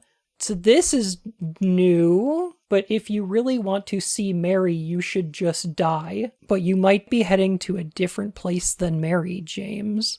That's pretty on the nose. Like Canada? Like the back seat of a Volkswagen? One thing I see asked about this particular wall is, who wrote this? And the answer is, James did. Not like James wrote it and then doesn't remember writing it, but like the town is manifesting things from James's subconscious. This is James talking to himself. Pretty clearly, I think. 1. 2, people have looked at this and paid attention to what the capitalized letters are here and found that if you mix them up a bunch, you can make the anagram, please be real. Something like that. And maybe, I don't know. If that's true, I don't think it adds or detracts much from the game. But, you know, neat if true. Like, it's certainly possible. But what if it said reap what you sow? Oh, if it said reap what you sow, I would delete this game immediately. I would remove it from my hard drive, 0 out of 10. That would be terrible. French and a letter. So, who wrote this letter? That's a good question to ask. So, it is my interpretation that the documents James is picking up are liable to change because of his mental state, because the town is manifesting things based on James's own subconscious. I think that the words James reads are not necessarily what was written on any of these documents in the first place. We see the letter to Mary by the end of the game almost completely disappear from our inventory, and I think that this is one of those notes, because I don't think there's a person in the game who could have written this. It's just a little too much. I find this letter really interesting, though. It's really fascinating. Or perhaps you are a fool. The truth usually betrays people. The key to the society is in the park, at the foot of the praying woman, inside of the ground, inside of a box. To open it, I need a wrench. My patient buried it there. I knew but did nothing. It made me uneasy to have such a thing near. I wasn't looking for the truth. I was looking for tranquility. So I really like the idea that I don't want the truth, I just want peace. My patient, the doctor. You'd think that, right? So the way this document is written, we found a note from a patient that said, I took the director's key and I hid it in a box by the praying woman. So we know that a patient made off with the key to the museum and hid it there. And then in the director's office, we found the map that said, I left a wrench and a note, but it seemed to be addressed to James. And the note is talking about how my patient buried it there. It made me uneasy to have such a thing near. I wasn't looking for the truth. I was looking for tranquility, which is very much what is happening with James, right? He seems to be looking away from truth. He won't gaze into the abyss because what he's looking for is peace, but he won't really let himself have it. Will he? I also saw that thing. I fled, but the museum was sealed as well. Now no one dares to approach that place. If you still do not wish to stop James, I pray to the Lord to have mercy on your eternal soul. The fact that this letter is addressed directly to James, not really a possibility. There's not really a way that the hospital director at Brookhaven would have known who James is. I think there's two possibilities here. And the one that I like to go with, like the explanation that I like, is that what is happening is James is reading something and the document itself has been altered the same way that the world is, you know? That the document has been changed by James's own subconscious leaking out of his head due to the spiritual powers of the town. But the real answer is mostly just like it's there to be creepy and invasive.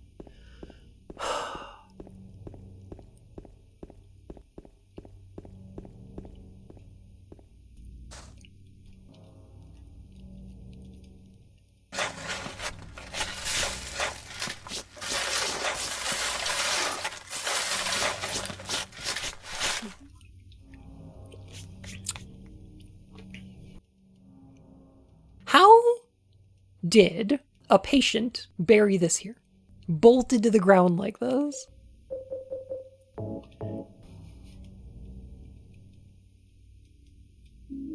Old bronze key. How does that key even work? Look at that thing.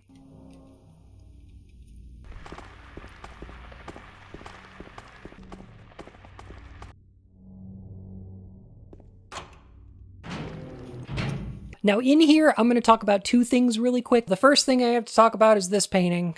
Sigh. I like it. I think it's pretty cool. Misty Day, Remains of the Judgment. It's him. The general interpretation for this painting is that James went to the Historical Society at some point while on vacation in Silent Hill and saw this and decided to dream up, well, didn't decide to, but, you know, Pyramid Head takes the form of this thing from his memories, which is one of the executioners during the witch hunts in Silent Hill. Personally, I don't really think that's the case. Having a weird guy with a big pyramid head's a very strange thing, but I don't think that's the case. Because right now, it's unnaturally dark outside, and we're about to open up a door and go down an infinitely long staircase into the memories of a prison that doesn't exist in the town anymore. I think it's entirely possible that this painting right here is a manifestation from James's subconscious. The reason that this is appearing here is because James has already seen Pyramid Head, so the town is manifesting a painting of Pyramid Head here. I think it's the other way around. I think the painting is being manifested, not the Pyramid Head is this painting. But it is open to interpretation, I think. So if you want to think that James is thinking about one of the executioners during the witch hunts of Silent Hill and thinking that that would be a fitting vehicle for his punishment, that's fine. And the other thing I'm going to talk about is photo is hanging here of the Wiltsey coal mine. This is Silent Hill's coal mine. Sigh. All right. Down here is Wiltsey Road. So presumably near Wiltsey Road is the Wiltsey coal mine. That's it. That's the only mention of it in this entire game or series. That's the coal mine that was in Silent Hill. The coal mine never started on fire. It's just, it probably ran out of coal. They probably mined it until it was empty or it wasn't profitable enough.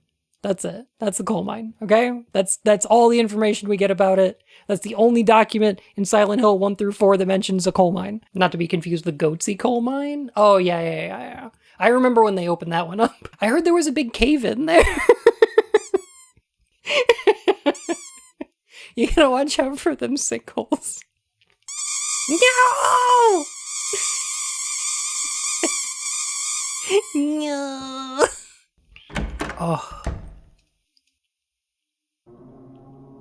There's a photo of a deep, deep hole. What could this be? Okay, this photo is definitely not actually here, right? Like, I talked about the Pyramid Head one being a manifestation from James's subconscious, but I feel like this one has to be, because I don't know if that pit exists in that way. That's foreshadowing for a thing that shows up later.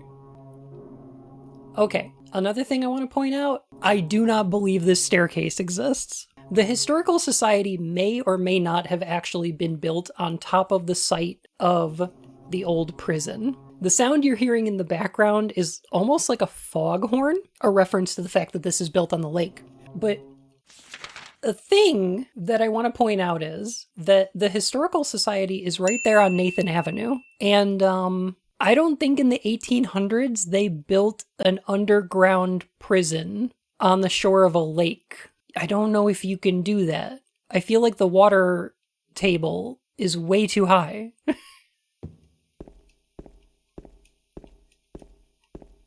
Maybe they were bored.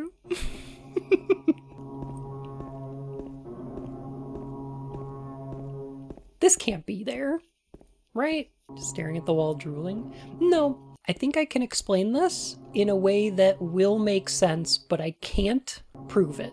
I want you to keep in mind that I don't have any documentation to prove this. However, the spiritual power that resides beneath the town probably latches onto areas and events of emotional distress. It certainly seems to attract people who are in some amount of emotional, I hesitate to say trauma, but I will. There are locations where that kind of thing also happens. Hospitals can be one of those. Prisons would also be one of those. I think that Silent Hill 2 chooses its locations because they are places where people are forced to be in proximity with each other in a way that can be painful for them. The apartment buildings, the prison, the hospital, the hotel are all places where you are not allowed to be an individual without affecting others. The things you do in your environment are going to affect the people around you because you're forced to be in proximity with them. The prison is a place that the town's spiritual power can draw on because of the intense emotions that took place in and around it. But it's also a place that would resonate with James, who feels guilt over a crime committed. So if James feels that a prison would be an apt place to face judgment for his guilt, then the town can go ahead and manifest that in this way. That's what I think. So the Historical Society is being twisted by James's subconscious mind, by the town's spiritual power. This will be on the test, yes. There we go. Say that as if the town's like, I know you don't want it, but your subconscious gave me the okay, sucks for you. Have you ever had a dream that feels that way? Because, like, anything you see in a dream is being manufactured by your own mind. Like, your brain gave you consent to give you that nightmare, right? Whether you wanted it or not. Like, yeah, sucks for you. You're trying to run away from a killer, but it feels like you're trying to run through tar and your legs don't work properly. And also, you've got a homework assignment due. And you're late for work. At some point, your brain decided to give you all of that. That feels antagonistic. Anyway, I think the idea of this sort of manifestation of the unconscious is kind of the point of Silent Hill. If you got Silent Hilled, what do you think your pizza marinara would be?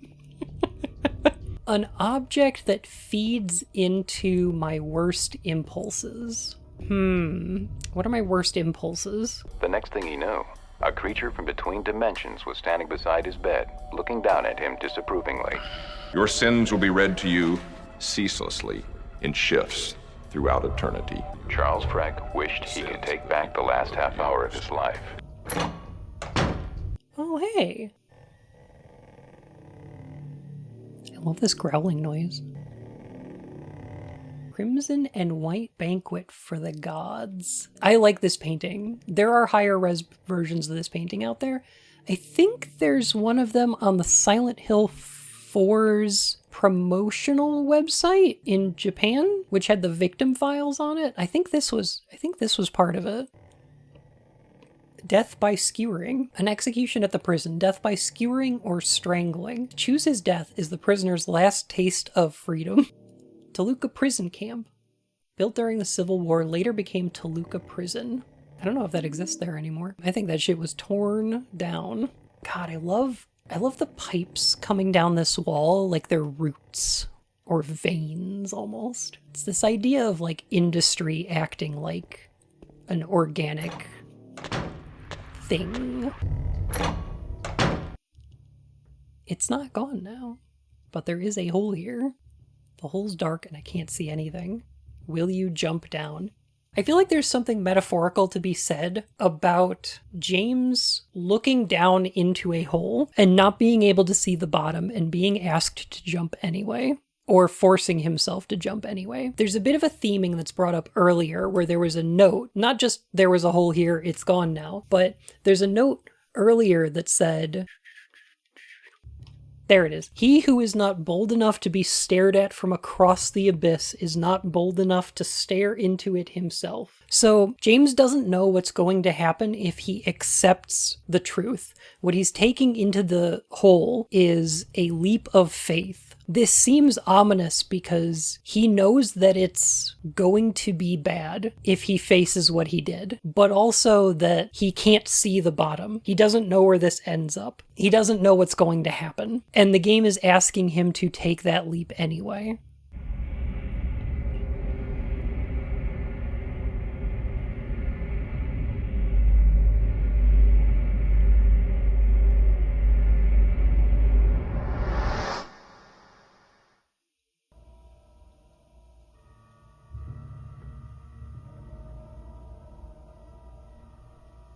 The reflection of the well in the water down here is really good. Also, this is maybe one of the harder parts of the game to figure out.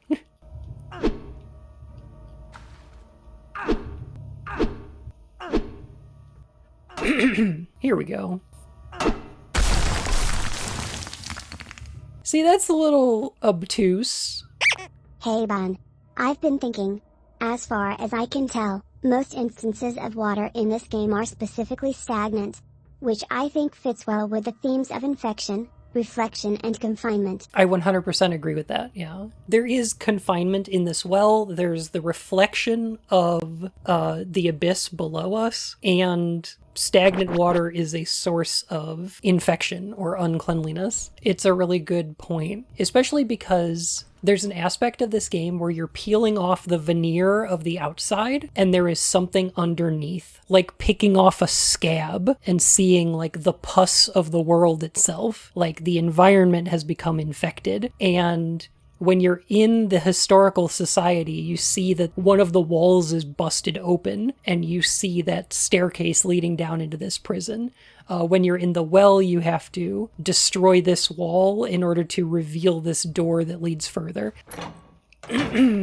There's something underneath the veneer of the world. And it's interesting because in Silent Hill 1, it's like the world is being taken over by the nightmare.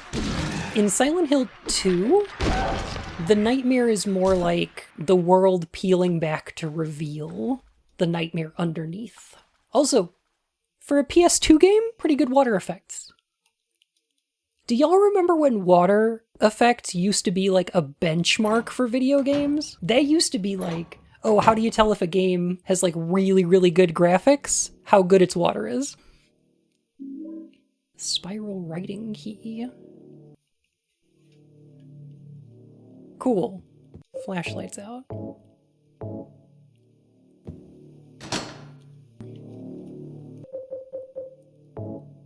So now we use the cell batteries. Oh! Ah! Look at all them buggos! Look at them all over the place! Oh god! Oh, they're just shaking it! Oh, like a Polaroid picture. You buggos need to cut it out. You need to stop. James, stop it. 5, 6, and 7 in some order, right? 5, 6, 7. 7, 6, 5. 6, 5, 7. 6, 7. Huh? Do the wall bugs look better on PS2, or is this just like a weird effect created by whatever mod you're using? They're just kind of like that. It's kind of how they are on PS2 as well. It was a little difficult to like animate that many bugs individually, so it was just more expedient to put a couple of bugs on a mesh and then move them. This is a fun room. You can see the fluorescent lights there that imply that we're in a hallway. In fact, a hallway that we're going to visit a little bit later. Framing's really good though, yeah. Like the gravity's weird.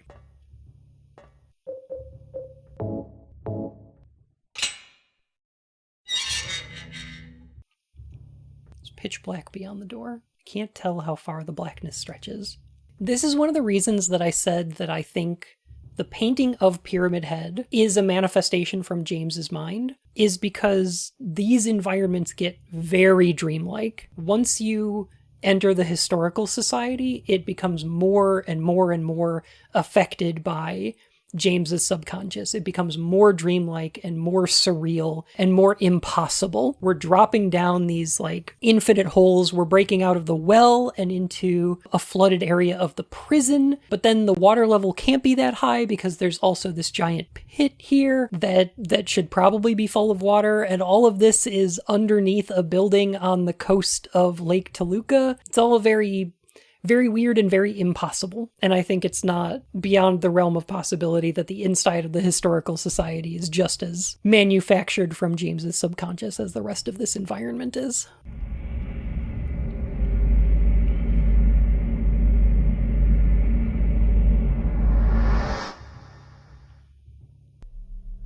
And then we land here.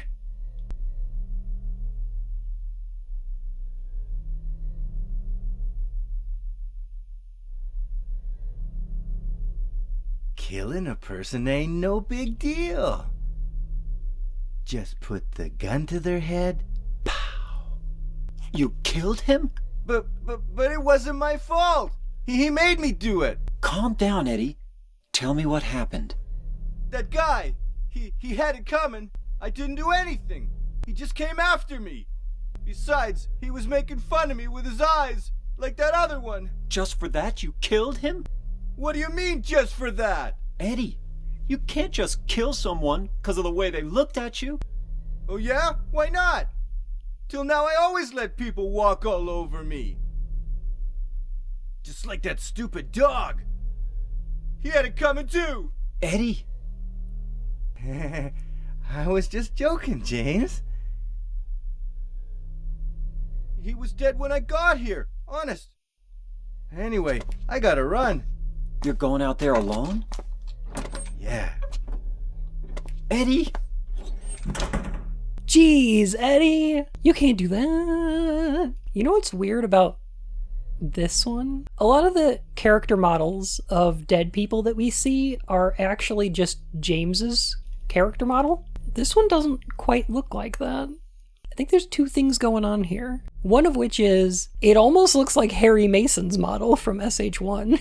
Maybe it's just a cute little thing for the player, because it's not Harry Mason, obviously. But the thing is that I think this is one of the manifestations from Eddie's mind.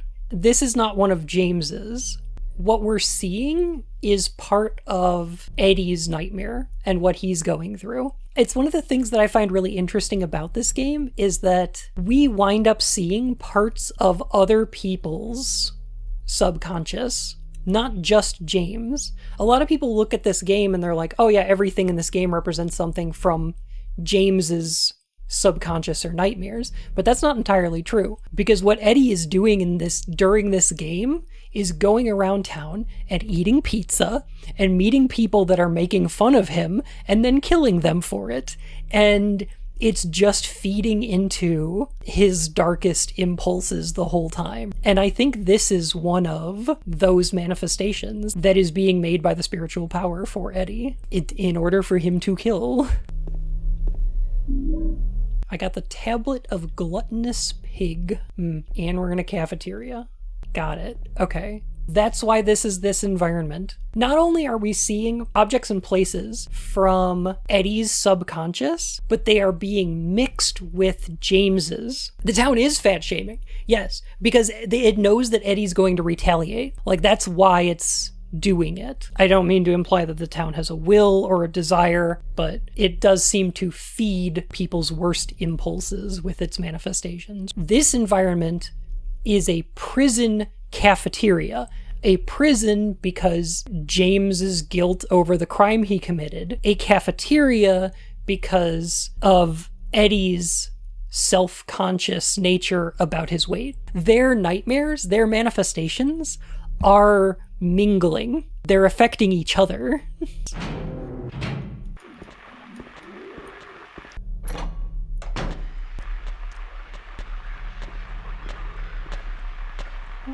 The Seductress. Oh, I hate that. Okay. So I'm going to say something that I don't like. One of which is that Gluttonous Pig is a representation of Eddie, and the Seductress is a representation of Angela. And I mean both of those in the most uncomfortable way possible. This is real gross. The tablets are victim blaming, but it's not the game victim blaming or fat shaming. It's the world itself is doing that. The discomfort is intentional.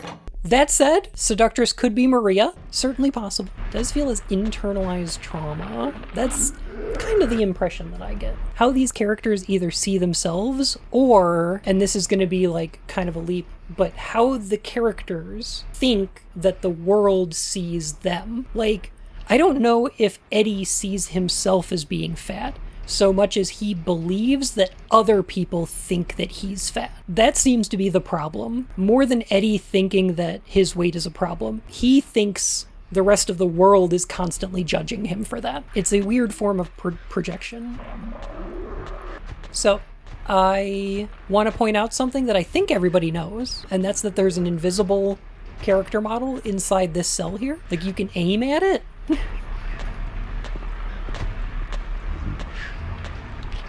And it says the word ritual in a really low voice. I got a wax doll. Oh, it's cute. Books are scattered all over. Black Magic from the Abyss, Resurrection of the Dead, The Chronicle of Agrippa, Manuscript of the Iron Rings. I guess I shouldn't worry about these too much.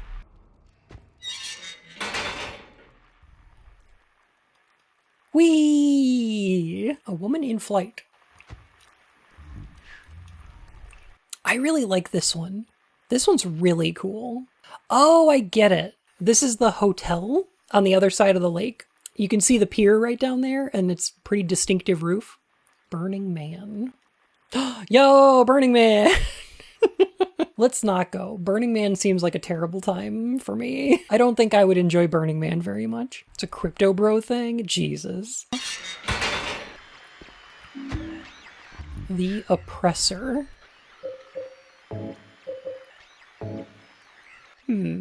So, in my opinion, if the Gluttonous Pig represents Eddie, and the Seductress is a representation of Angela, then the Oppressor is going to be James.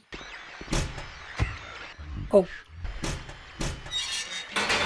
There's something about just trapping you momentarily in a room like that really activates a panic response. But also, the fact that we pick up the Oppressor plate in there, followed by being locked in that room, being forced to stay in there, being imprisoned in that cell, I think kind of hammers home that that is supposed to be James. That's supposed to be the crime that we were locked up for, right?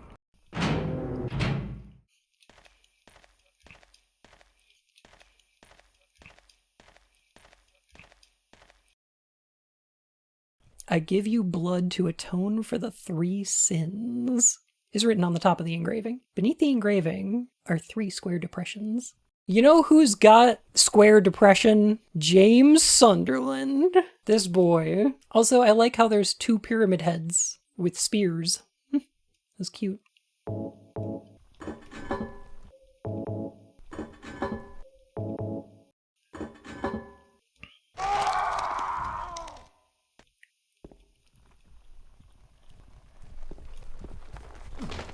Oop. I also love how big this room is. Like, we're clearly outside the prison, but there's still a ceiling up there. Like, this is a courtyard, but it can't be because we're so far underground. And what do we get for that? A horseshoe.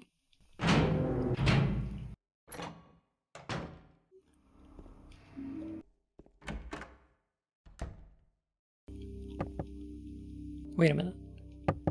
I knock on the door, but there's no answer.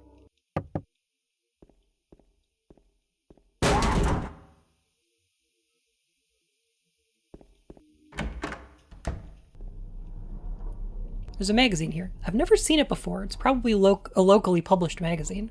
Oh, look at that. That's the boat that went missing on Lake Toluca. Toluca Lake, the town's main tourist attraction. This clear, beautiful lake has another side as well. It may seem like just a typical ghost story that you might find in any number of old towns across the country, but in this case, the legend is true. On a fog-bound November day in 1918, the Little Baroness, a ship filled with tourists, failed to return to port. A newspaper article from back then simply says, "It most likely sunk for some reason. Despite an extensive police search, not a single fragment of the ship, nor any of the 14 bodies of passengers or crew, has ever been recovered to this day." IDK probably sunk Lamau. In 1939, an even stranger incident occurred. There are many pages torn out. Many corpses rest at the bottom of this lake. Their bony hands reach up toward the boats that pass overhead. Perhaps they reach for their comrades.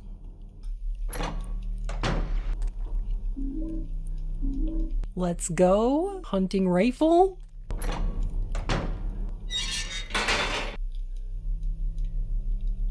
Alright, this is a weird puzzle. There's a cover on the ground, but I can't open it. There's only a depression left where there was probably once a handle. I don't know, personally, how you're supposed to figure this one out, but, you know. You heat up the wax, and you put it in the hole, and then you put the horseshoe in there, and then it makes a handle. It's a little weird one.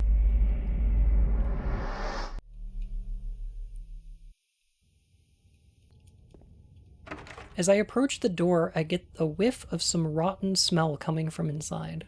Not great. I do quite like that we're in the basement of this prison. There's a rotting smell coming from behind these doors. And also in front of us is a door that does not exist on the map. Ah, yes. This is where we keep the grippers. Man, I can't believe I'm showing this on stream for free. Exclamation mark tip if you'd like to pay for all these feet you're getting on stream when these people are dead. Yeah. Oh, it's a footlocker. Yeah, that makes sense. I can't see the bottom. James? I'm right here. Hello? I'm very visible? I don't know what you're talking about. Ugh.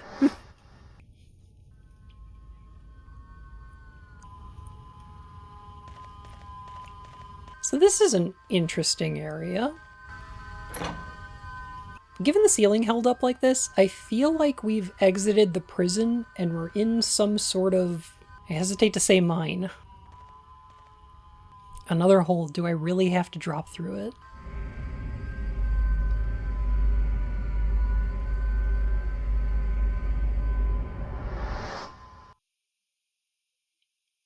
Like going down just impossibly far. This looks like an industrial elevator over here. I do think this is a mine shaft. I think this might be the Wildsea coal mine. I'm not 100% on that though.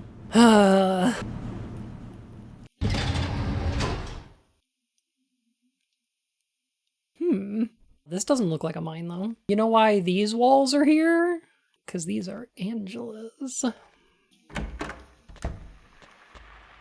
Can't get through here because the wire stretched across the path. It feels kind of distinctly different than the rest of this game, doesn't it?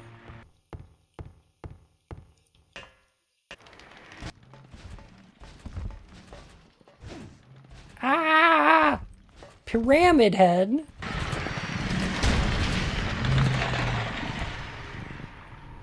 God, this camera angle is so good! Okay, so we just picked up the Great Knife. I hate talking about stuff that Masahiro Ito mentions on Twitter. However, one of the things he said about the Great Knife is that if you look at the handle, there's sort of a circular indentation just before the blade. And the idea was that the Great Knife is actually a pair of scissors. It's two halves of a whole, that while Pyramid Head has one of them, James has the other. Because Pyramid Head and James are one and the same.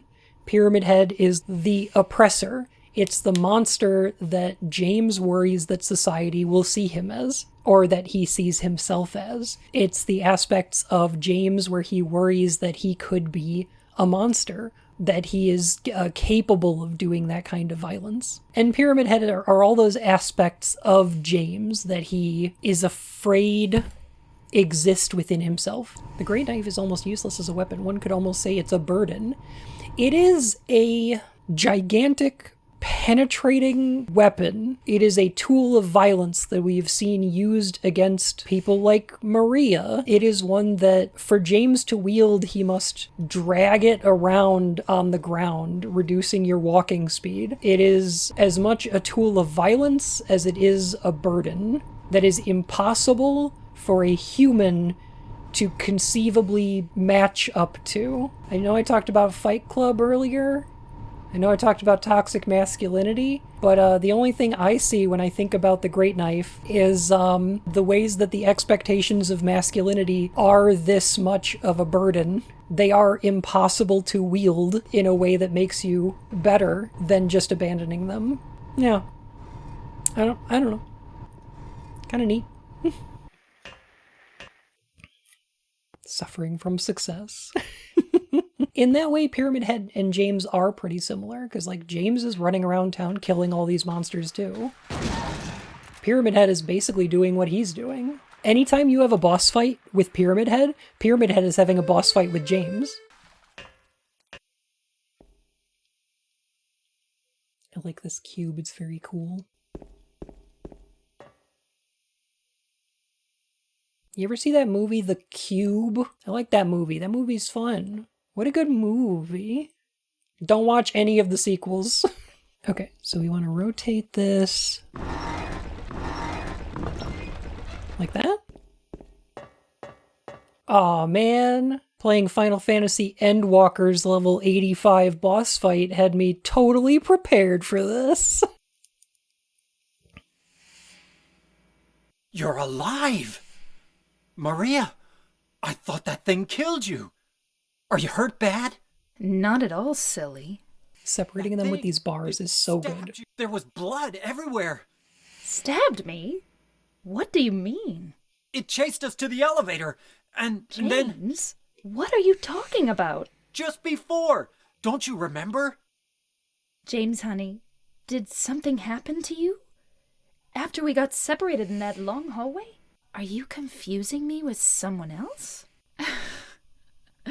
You were always so forgetful. Remember that time in the hotel? Maria? You said you took everything. But you forgot that videotape we made. I wonder if it's still there. How do you know about that? Aren't you Maria? I'm not your Mary. So, you're Maria? I am. If you want me to be. All I want from you is an answer. It doesn't matter who I am. I'm here for you, James. See? I'm real. Don't you want to touch me? I don't know. Come and get me. I can't do anything through these bars. Okay. Stay right there. I'll be there soon. She's imprisoned? Is she? Or are we?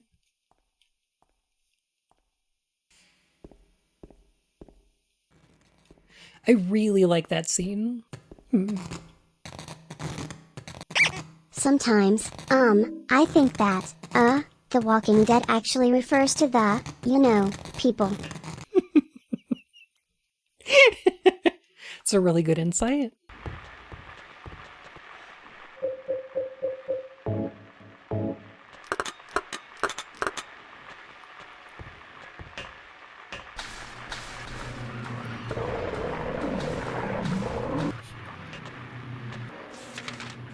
Okay, we're just off the map now. Cool.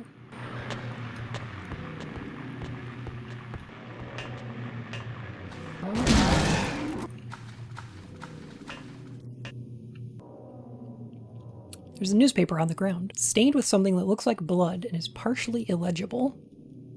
Okay, so we're gonna have to have a discussion about sexual assault and if that would be distressing or, not very fun for you. Feel free to come back a little bit later. Just letting you know.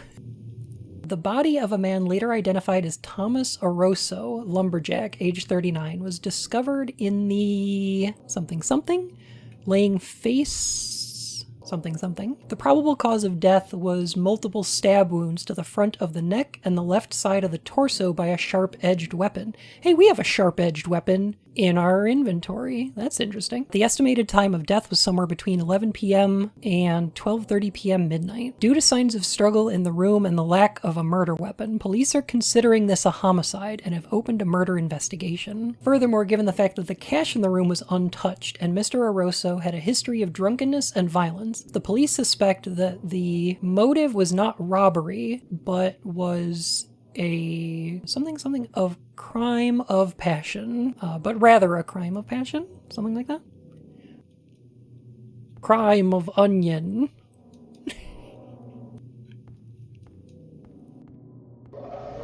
Daddy, please don't!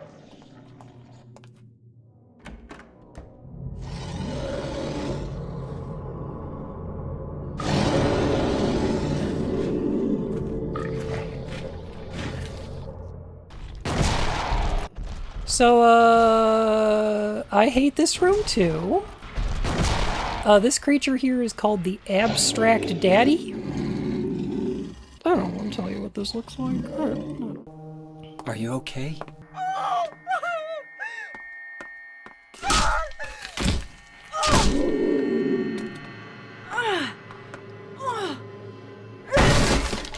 Yeah, fuck him up, Angela. Angela, relax. Don't order me around! I'm not trying to order you. So what do you want then? Oh, I see. You're trying to be nice to me, right? I know what you're up to. It's always the same. You're only after one thing. No, that's not true at all. You don't have to lie. Go ahead and say it. Or you could just force me. Beat me up like he always did. You only care about yourself anyway. You disgusting pig. Angela. Don't touch me. You make me sick.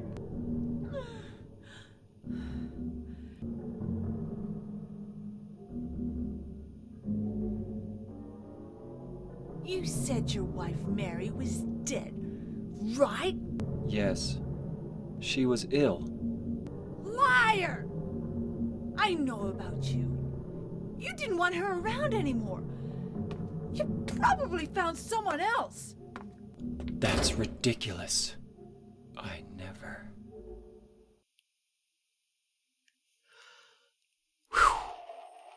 Okay, there's a lot to talk about here. Where should we start? Okay, the reason that the environments we're in look like this, presumably, is because this is what the inside of Angela's house looked like, with the wooden wainscoting and the white walls and the wooden checkered floorboards. These hallways that we've been going through inside this mine, underneath a prison, underneath the historical society in an impossible space, are mixed in with Angela's memories of her own home. But they become more and more fleshy. The cube may have been a puzzle from Angela's mind, very possibly. Do you think Angela is hostile to James because he's a man?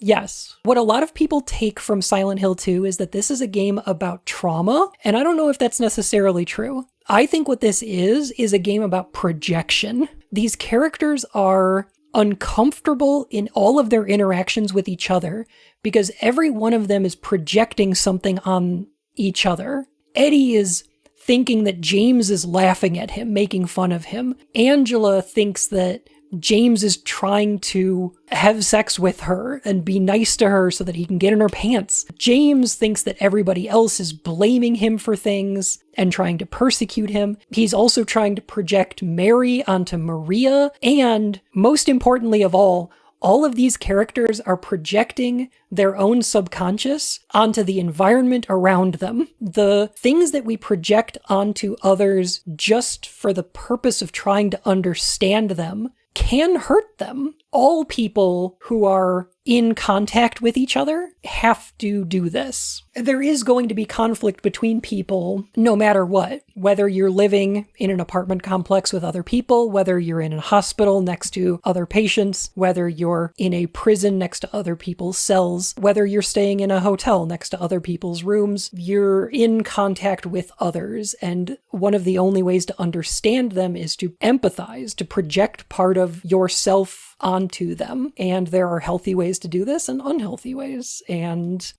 it can be a source of conflict. This room, I don't need to explain that Abstract Daddy looks like two figures under the sheets of a bed. I don't know if I need to point out the throbbing pistons in the walls of this fleshy room. I'm not sure I need to talk about the imagery here because it's on the nose, it's evocative, and it's deeply uncomfortable. And boy, is it rough. Whew.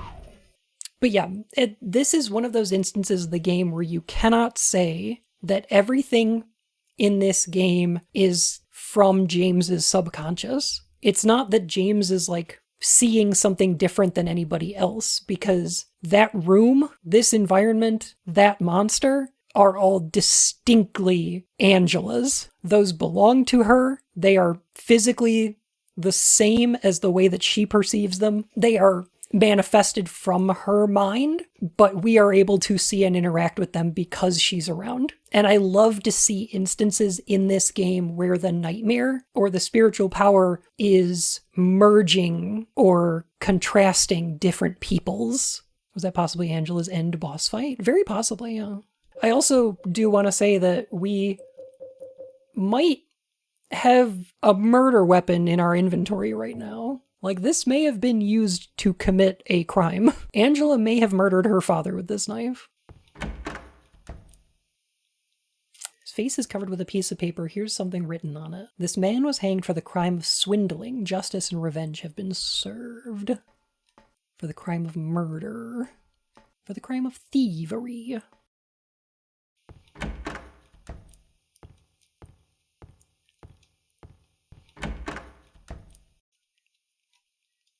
Dead men swinging in a tree. How many dead men do you see? Tongue turned blue and face gone gray. Watch them as they twist and sway.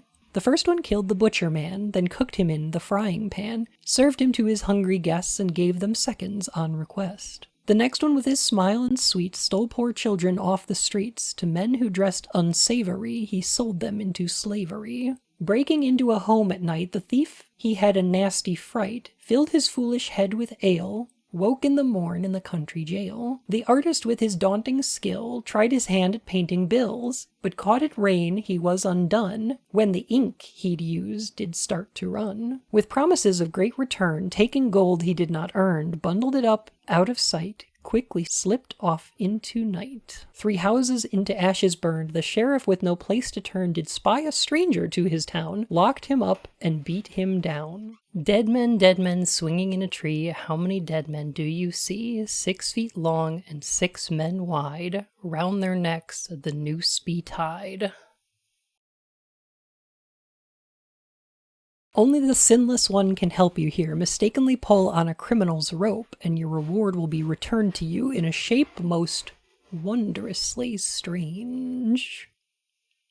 I remember the super best friends got hung up on this puzzle for a frustratingly long time. So this is one of those puzzles that changes depending on your riddle level. I'm on normal, so I think this one's pretty interesting. You just have to find out who didn't commit the crime. So this describes a bunch of crimes, and then 3 houses into ashes burned. The sheriff with no place to turn did spy a stranger to his town, locked him up and beat him down. If they're an arsonist, how are they innocent? It doesn't say they burned these houses. It just says they were a stranger, so the sheriff locked them up.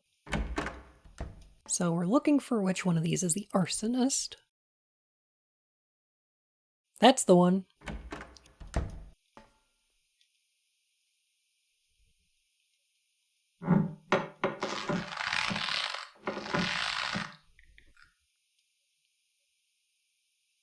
Do I have to point out the symbology of James pulling the noose down to neck level? Oh, the way that shot is framed is very good, yeah. Here's the text. The key of the persecuted. What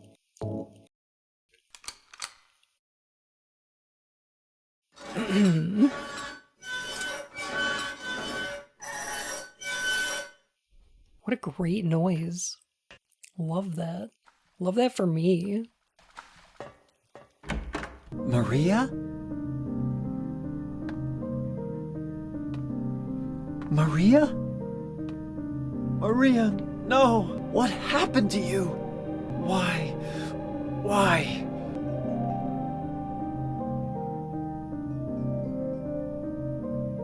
Jeez. Mary.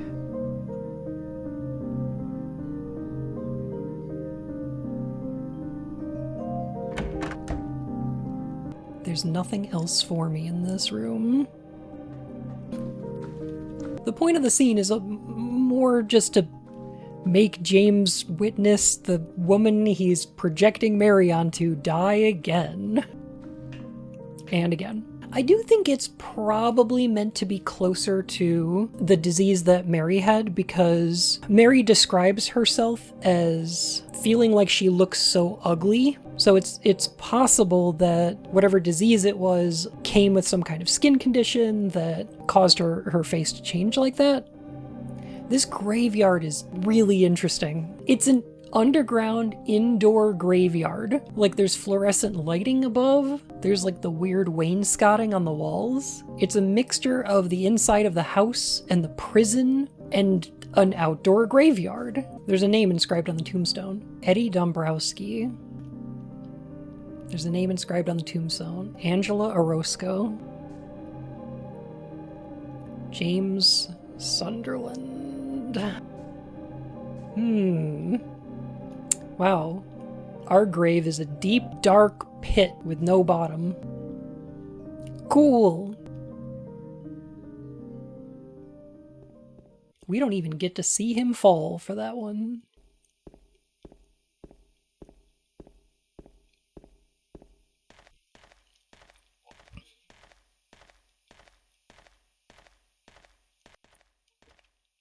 I do like this fog.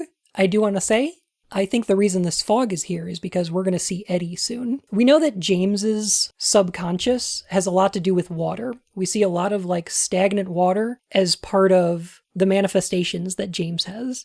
For Angela, it's revealed later on that hers is related to fire. Eddie's is probably somehow related to cold.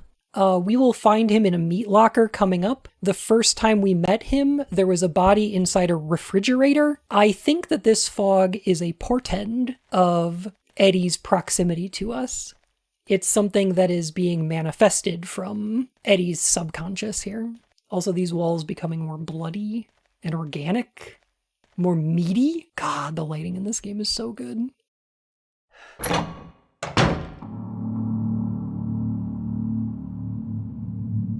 Eddie, what are you doing? What does it look like? He always busted my balls. These quick camera cuts. Fat, gusty piece of shit. You make me sick, fat ass. You're nothing but a waste of skin. You're so ugly, even your mama don't love you. Well, maybe he was right. Maybe I am nothing but a fat, disgusting piece of shit. But you know what? It doesn't matter if you're smart, dumb, ugly, pretty. It's all the same once you're dead. And the corpse can't laugh. From now on, if anyone makes fun of me, I'll kill him. Just like that. Eddie, have you gone nuts? I knew it. You too. You're just like him, James. Hey, I didn't mean anything. Don't bother. I understand. You've been laughing at me all along, haven't you? Ever since we first met. I'll kill you, James. Whoo, boy.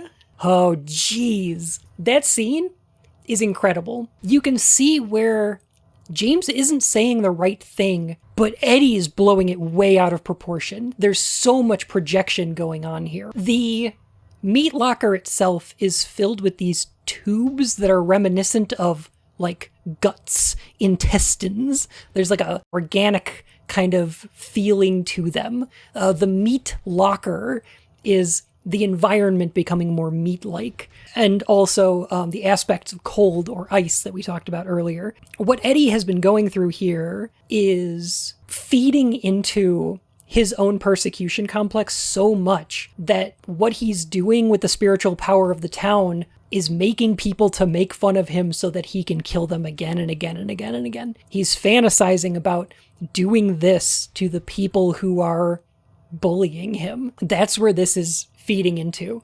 And the most fascinating part of this room, if you look closely at the bodies in here, you can see that many of them are wearing blue jeans, green jackets. These are very similar to the ones that we saw in the room staring at the television. And it's another instance of where this game is depicting a conflict between the manifestations of two different characters that are being meshed together. James's subconscious is manifesting visions of himself dead because somewhere in his mind he's thinking, maybe I deserve to be dead. And maybe I deserve that as punishment. Maybe it would be justice if I was dead. So he winds up seeing a lot of messages that tell him to kill himself, to tell him that he should be dead. And then he sees his own dead body. And in Eddie's subconscious, he's imagining the people who are making fun of him being dead. He's imagining killing the people who are calling him fat. And so both of these, because these characters are in proximity, because these characters are in conflict, because these characters are around each other, both of them are feeding into each other, both like physically and supernaturally. The town is manifesting Jameses for Eddie to kill, or kind of. Do you know what it does to you, James? You're hated, picked on, spit on, just because of the way you look, after you've been laughed at your whole friggin' life. That's why I ran away after I killed the dog. Ran away like a scared little girl. Yeah, I killed that dog. It was fun. It tried to chew its own guts out. Finally died all curled up in a ball. Then he came after me. I shot him too, right in the leg. He cried more than the dog. He's gonna have a hard time playing football on what's left of that knee. Think it's okay to kill people? You need help, Eddie. Don't get all holy on me, James. This town called you too. You and me are the same. We're not like other people. Don't you know that? Let's party! Let's party! Why is the meat in here wearing skirts? Okay, I can answer this actually. The meat hanging in this locker is meant to, I believe, be evocative of Eddie's silhouette. Eddie in his little shorts right there, and the little bit of overhang from his tummy. I believe they're supposed to match the meat in here. Like, going for it, isn't he? Eddie? Eddie? I killed a human being. A human being.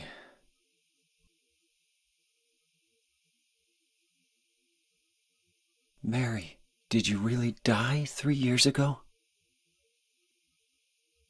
That shot right there is so well framed. I adore the way that the Silent Hill games avoid showing us the face of real people when they're dead. I want to interject here really quick and talk a little bit about what we know about Eddie. Hang on, let me do this in the style of Rod Sterling. Eddie Dombrowski, a football hopeful who was teased for his weight. Now he carries an even heavier burden, the weight of his guilt. Mr. Dombrowski is used to running from his problems, but he's about to learn that when you try to flee from your own shadow, you might run headlong into the Twilight Zone.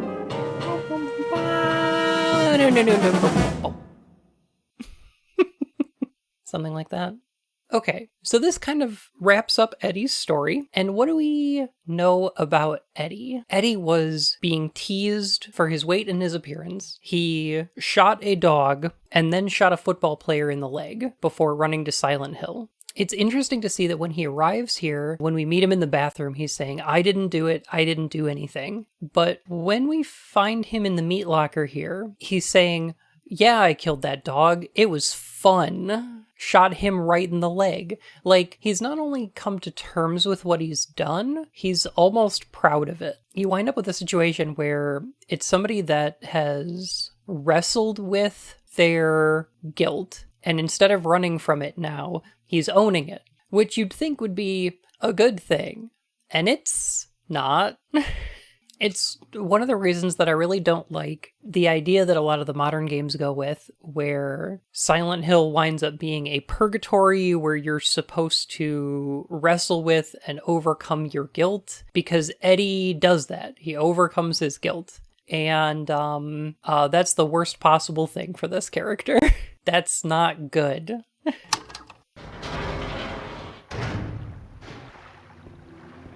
This big structure here, which I think is possibly the old prison? It's a little unclear. Is there anything in the game about the Historical Society being built over an old prison? No. Although there is this warning sign here about escaped prisoners, like don't pick up hitchhikers. And also this matches a picture we saw in the Historical Society of the old prison. Two things I want to point out about this boat. One of which is, I see people streaming this game for the first time who get stuck on this boat. Don't board it while holding the great knife. Ooh. Yeah.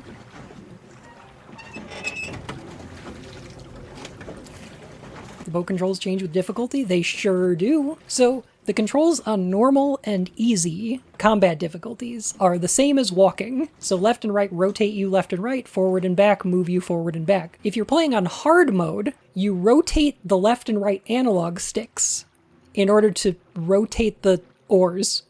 And you have to do it like Ape Escape. Yeah, it's great. So that's one thing. The other thing is, I see people get stuck on this, but basically what you want to do is look for the light in the distance and you just want to head straight for it. What can go wrong here? People get turned around and lost in the fog, which is definitely a thing that is going to happen to me in a second here.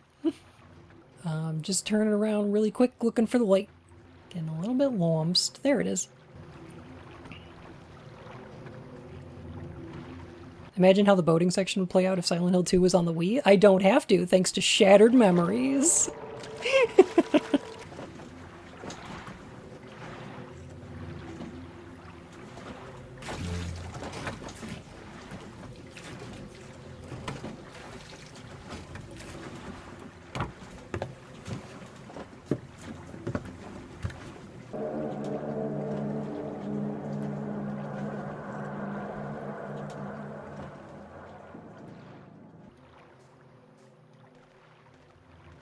Place has changed, but James isn't aware of the fact. The reason that it hasn't changed is because right now, James is seeing it the same way that he saw it back then. There's a fountain in the shape of a bird. Is it? Is that what that is? I guess it's kind of duck-like. Oh my god, it looks like Birdley's face.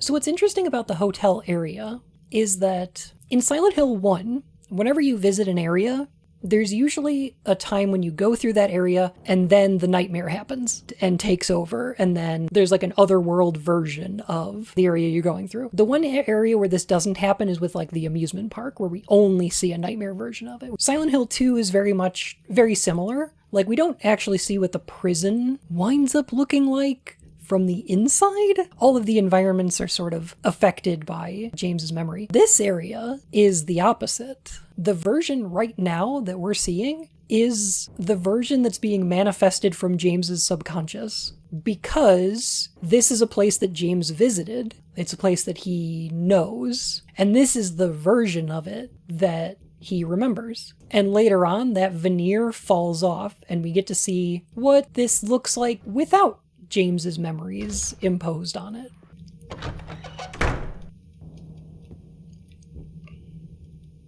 Mr. James Sunderland, the videotape you forgot here is being kept in the office on the first floor. Key to the room where Mary and I stayed. Oh, you know what else is kind of interesting? Is if we go into our inventory and look at the letter from Mary, there's nothing written on the stationery. So that's cool. That's a change that happens as soon as you enter the hotel. And I like it. That's one of my favorite moments in the game. It's really cool. I feel like people know about that one, but it's like, it's pretty neat. Ah, right. The briefcase. Who this guy? Who do you think this guy? Why is this picture in the coat room? Founder of the hotel, probably? Probably. Now, if I'm not mistaken, there's some interesting stuff in this room. There's a book open on top of the desk. It looks like a medical book. I've already read enough medical books. None of them ever did any good. Jeez. Damn, James.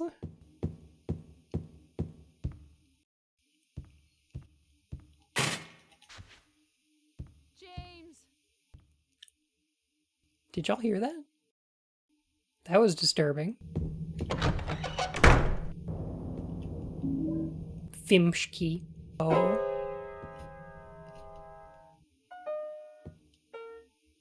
Did I scare you? Yeah, you did.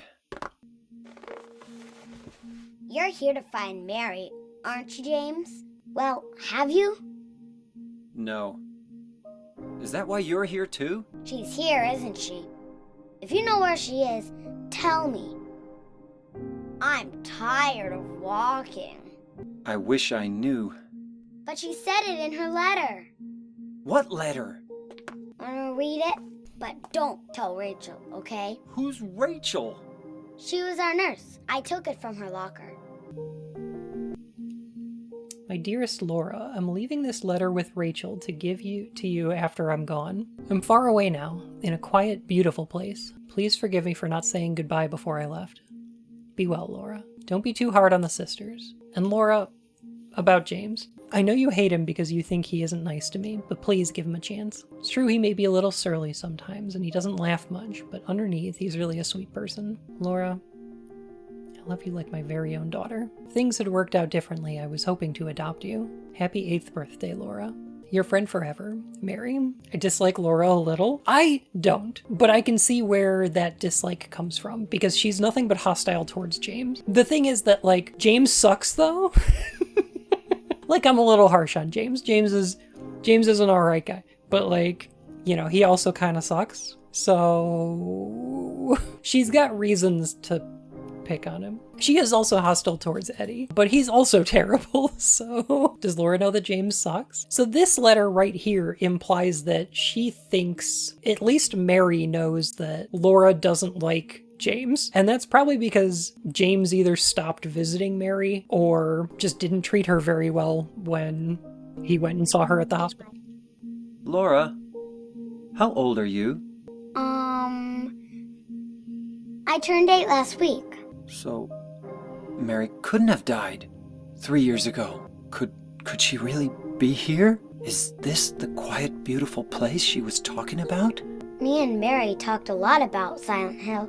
She even showed me all her pictures. She really wanted to come back. That's why I'm here. Maybe you'll get it if you see the other letter. The one Mary... Huh? I must have dropped it. Laura! I gotta find it! Laura! Okay. The two things I like about this are, one, that as soon as we get to the hotel, James can see that his letter from Mary is blank, that it is becoming less real. But the letter that we get from Laura is still entirely legible, which implies to me that Laura's memory of Mary is more reliable than James's. It is more real than his. And this is James starting to come to terms with that. 2, why does James think that Mary died 3 years ago? I do have an answer to that. Is that when she got sick? I believe that's the implication, yeah. I believe it's implied that 3 years ago is when Mary was hospitalized, and James, in his mind, has conflated that with her death. Yeah, after the diagnosis, he basically considered her dead. So it was easy for him to, when he arrives in Silent Hill, for his mind to make that leap that Mary died 3 years ago instead of much, much more recently. I don't think he considered her dead then, but rather retroactively. Yeah, I'm sure in part of his mind he did, but it wasn't like a conscious thought. Yeah. This is where we learn that Mary did not die 3 years ago. That's what's happening in the game. Let's talk about Laura's story real quick and what she's doing in the town and why. Laura was at the same hospital that Mary was, and it's implied that it's somehow connected to the orphanage that Laura was at. In Mary's letter, she tells Laura to be nice to the sisters. I'm assuming those mean nuns at the orphanage, kind of a thing. Mary also says in her letter that she wanted to adopt Laura. Laura really hated James because he didn't come and see Mary very often. Laura saw how sad and lonely Mary was when she was in the hospital, more than almost anyone else. And this created a resentment for James because she saw the neglect, This becomes expressed a couple of times by Maria, which is weird and interesting, and I'm going to talk about some more when we play Born from a Wish. But there are a couple of moments where Maria says, maybe you hated her, and things like that. And these seem to be ideas that are not necessarily expressed by James's subconscious, but possibly by Laura's. After running away from the orphanage, Laura was presumably picked up by Eddie, and they drove to Silent Hill together. How this happened, I'm not really sure. But they met up somehow and arrived here together, is what I think. There's a little bit of the CG in the opening, and their interactions at the bowling alley kind of imply that they know each other, and I would guess that that's how she arrived here in town. She brought with her 2 letters that she took from the hospital, one of which was addressed to her, and one of which was addressed to James, which we never wind up finding, interestingly enough. Laura says she lost it, but where and when is an open question. Is it possible that the letter that James found from Mary in the very beginning of the game was left there by Laura? Perhaps he even found it in that bathroom in the beginning of the game and rationalized in his mind that it was sent to him from Mary. That's certainly possible. Or the spiritual power of the town of Silent Hill took the words from that letter when it was lost and manifested them in a way to convince James to come to town. Or something else. It's an open question, and it's I think it would be interesting to interpret. These are the kind of things that are open to interpretation and interesting to think about. It's not the multiple dimensions. It's barely the monsters. It's this kind of thing. Where did the letter that James read in the beginning of the game come from? And where did the letter that Laura lost go? 312, and we got the fish key. Love a fish key.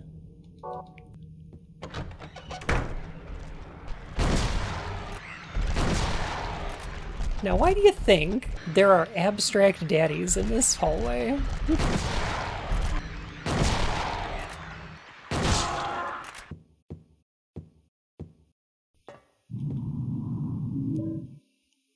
I curse you, thinner.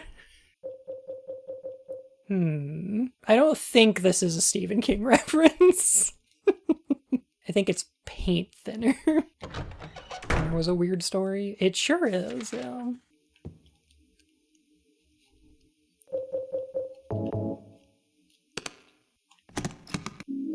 We use a key to get another key. What is this? Arise?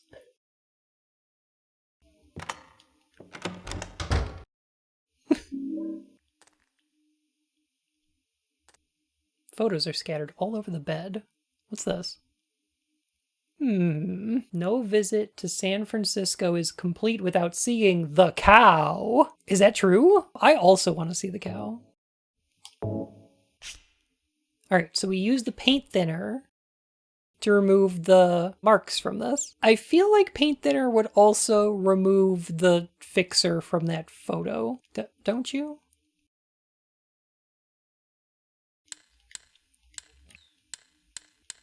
So there are several different words that this can choose. There are a number of 4-letter words that can show up as a solution to this puzzle. And it's random every time you play it. So we got the Little Mermaid music box, and we have the Cinderella music box. There we go. Oh man, I love having so many items, and the fact that like you've got an infinite carrying capacity in this game. Oh, it's great. It's so good. Weight allowance, 1 person. I feel like... Are people familiar with elevators with weight allowances? Because I see people get stuck on this a lot because they're like, what is the alarm for? That's all elevators? All elevators have a weight allowance. I do think they're incredibly tolerant these days, though. The weight allowance on this thing is crazy. It's like 1 person in their clothes and that's it. Well, yeah. I mean, we are carrying the great knife. I could imagine that this would probably set the thing off. But like, this is an employee elevator. You're probably moving like cleaning carts and stuff. So the allowance would have to be pretty high, like relatively. The shelf is empty. It looks like I could store my stuff here. So we need to put things on the shelf. So we can only continue alone and leaving things behind. Yes. There are certain things that you can bring with you, and I don't remember what they are. All I've got is pieces of paper now. All right, Laura's letter? Okay, so the things that we can bring with us are the letter from Mary and the photo of Mary, the 2 items we started the game with, and ones that, well, given that this has become blank, might or might not exist outside of James's ability to manifest things. So what's interesting about this, I think, is that I don't know if this is a discussion of physical weight. I don't know if the physical weight of the objects matters that much, given that, like, it's a piece of paper that makes the difference between being able to ride this elevator or not. It's a moment where James is losing emotional weight, dropping baggage, but it also leaves him vulnerable. There's all these things that we've been picking up in order to defend ourselves, in order to keep ourselves safe or healthy. Our flashlight, our radio, our weapons, our healing items, you know? And without them, we feel quite vulnerable.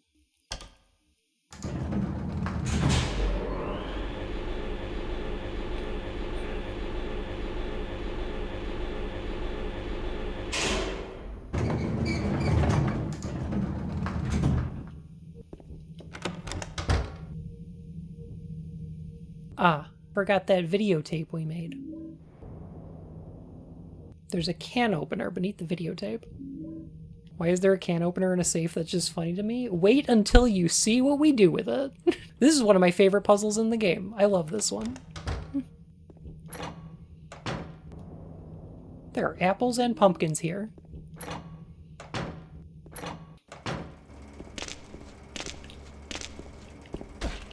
Ow. So, what's interesting about this area of the game is that without your flashlight, enemies do become a lot less aggressive, at least immediately. So you are somewhat protected in this area, in that, like, it makes it easier to run by a lot of these guys. Ooh, Barky. If I'm not mistaken, this boiler is also another Shining reference. Boiler and its explosion and the resulting fire that burns down the hotel is like a big part of that book. I think that's also where the idea that the hotel burned down, or at least there was a fire in the hotel, came from. It's also an SH1 callback. Yeah, because the boiler in the school. The refrigerator door seems broken. I can't get it open. There's a big giant can here though, like a huge can. God, I love this can. This is one of my favorites. Now we can use the can opener to open this can. That seems normal. Light bulbs! A can full of light bulbs! That's one chunky soup, alright. It is. 40 watts worth. There's light bulbs in the can, ... Well, at least they're fresh. This seems like the kind of thing Canada would do.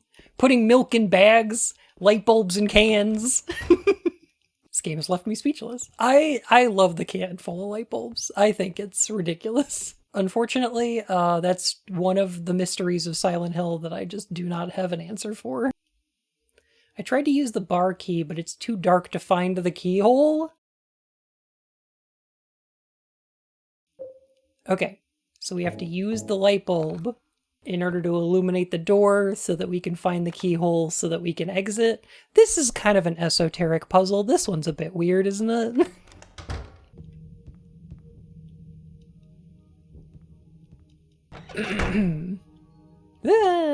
Mannequins. Okay, and then we can take all our items back.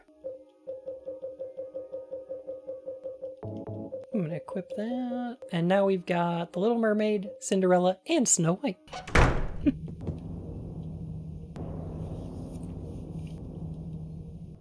Princess who fled at midnight. That would be a Cinderella. Seat of the princess who spoke no words. The Little Mermaid. The seat of the princess who awoke from death. That would be this one.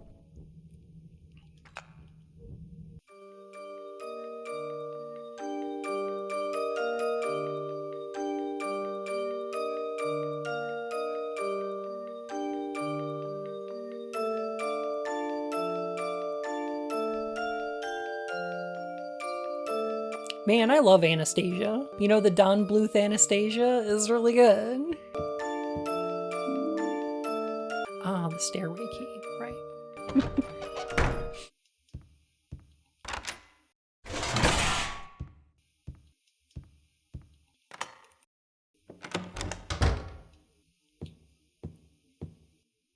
But when it's plugged in, all I get is snow.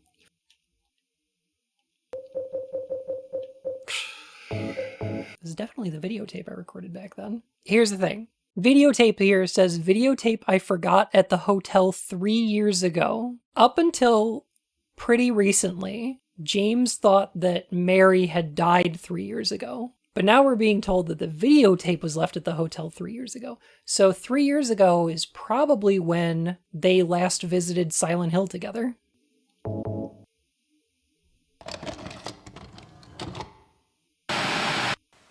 Are you taping again? Come on. I don't know why, but I just love it here. It's so peaceful. You know what I heard?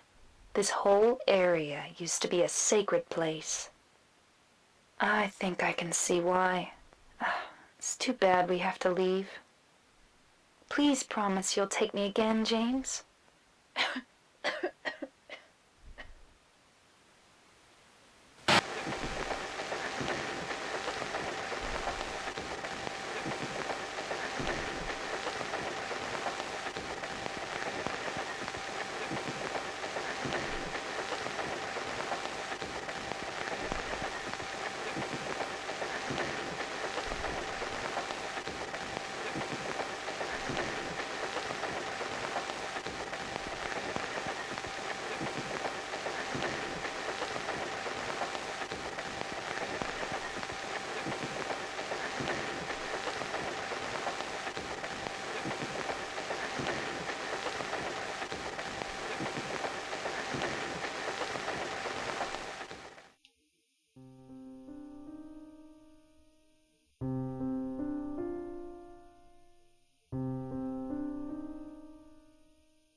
Oh, there you are, James.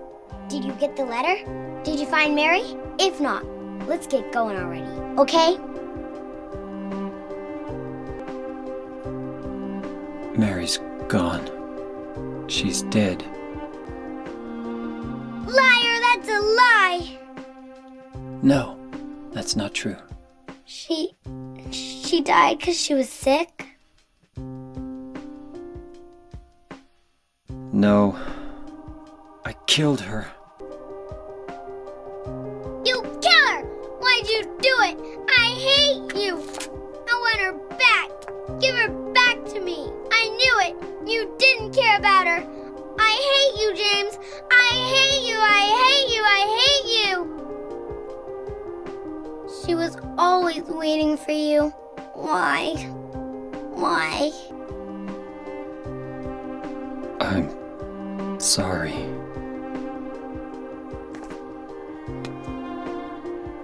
The Mary you know isn't here.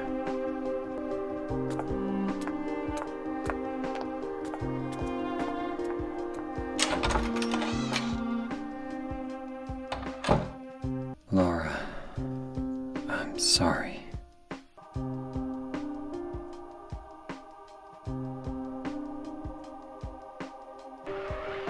James, where are you? I'm waiting. I'm waiting for you. Please come to me.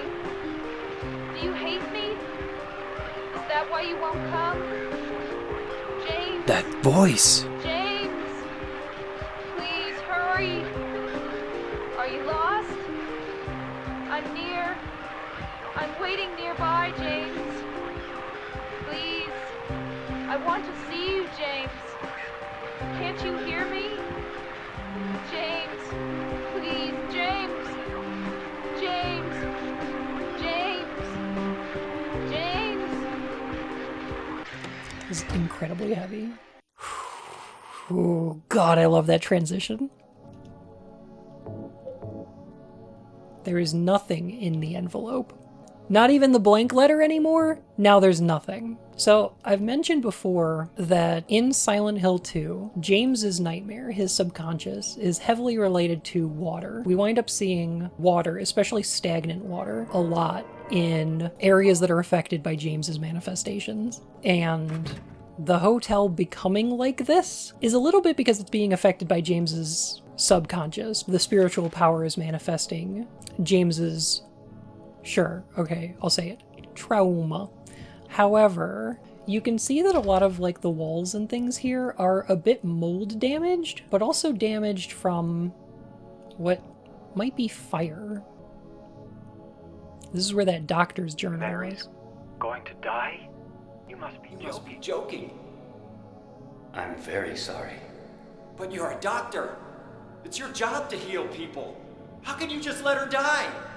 Please, calm down. As her doctor, I promise I'll do what I can. But there's still no effective treatment for her condition. How long does she have? I'm afraid I'm not sure. 3 years at most. Perhaps 6 months. It's impossible to say with certainty. I can't hear anything anymore. Think? Yes, I can use some of these doors. And they send me elsewhere. Gosh, this music gets so good. Here we go. Now there's two things going on with this section of the game. One of which is, it's very possible that there was a fire in the hotel. Given the inspiration from The Shining, it's very possible that the heater downstairs was indicating that, you know, there was a fire at some point in the hotel. We do find a painting of the hotel on fire in the prison. There's certain things that point to this hotel being on fire, which may or may not have happened. It's sort of unclear. This section of the game is both water damaged and fire damaged. We've got all of the dripping water, but there's ash and embers in the walls of this area. Now, that might be because this hotel is becoming less and less affected by James's memories and becoming more and more what it really looks like, which I think is the take that a lot of people bring to it. But here's another one. Because the abstract daddies were in the hallway earlier, we know that Angela is probably nearby, and Angela's manifestations are often related to fire. So we're seeing again James's and Angela's manifestations playing into each other. The damage from the fire and from the water. James's watery other world and Angela's fiery one. So it could be that we're seeing more fire damage because we're getting closer to where Angela is.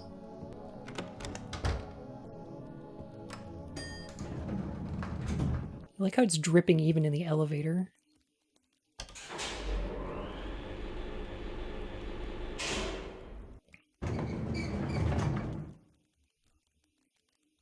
Cool. Oh, and there's lying bodies underneath all the water.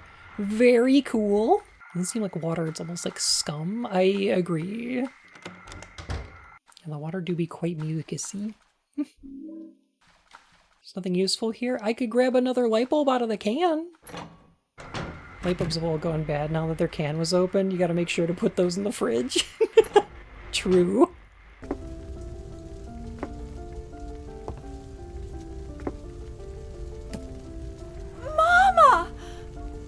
I was looking for you. Now you're the only one left. Maybe then I can rest. Mama, why are you running away? You're not my mama. It's you. I'm sorry. Angela, no. Thank you for saving me. But I wish you hadn't. Even Mama said it. I deserved what happened. No, Angela. That's wrong. No. Don't pity me. I'm not worth it. Or maybe you think you can save me. Will you love me? Take care of me? Heal all my pain? That's what I thought. James, give me back that knife. No. I won't. Saving it for yourself? Me? No. I'd never kill myself. It's hot as hell in here. You see it too. For me, it's always like this.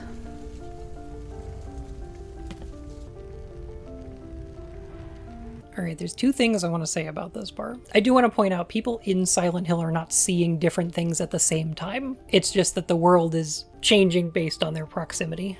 The manifestations that the spiritual power of the town creates. The figures on the walls are her dad and brother. I suppose you could read that, sure. I don't see why not. I don't think there's any evidence for that, but that's an inference that you could probably make. Sure.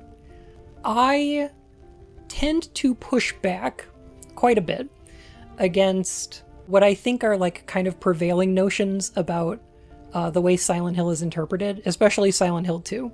I hate talking about stuff like guilt and trauma because of what this series wound up becoming. I do think that characters like Angela and Eddie and James are all dealing with this sense of guilt. I do think that's one of the themes of this game, and I think that the way they're handling it is all very different. Because Angela accepts her guilt and blames herself probably far more than she deserves. She sees herself as a lost cause, and she has given up.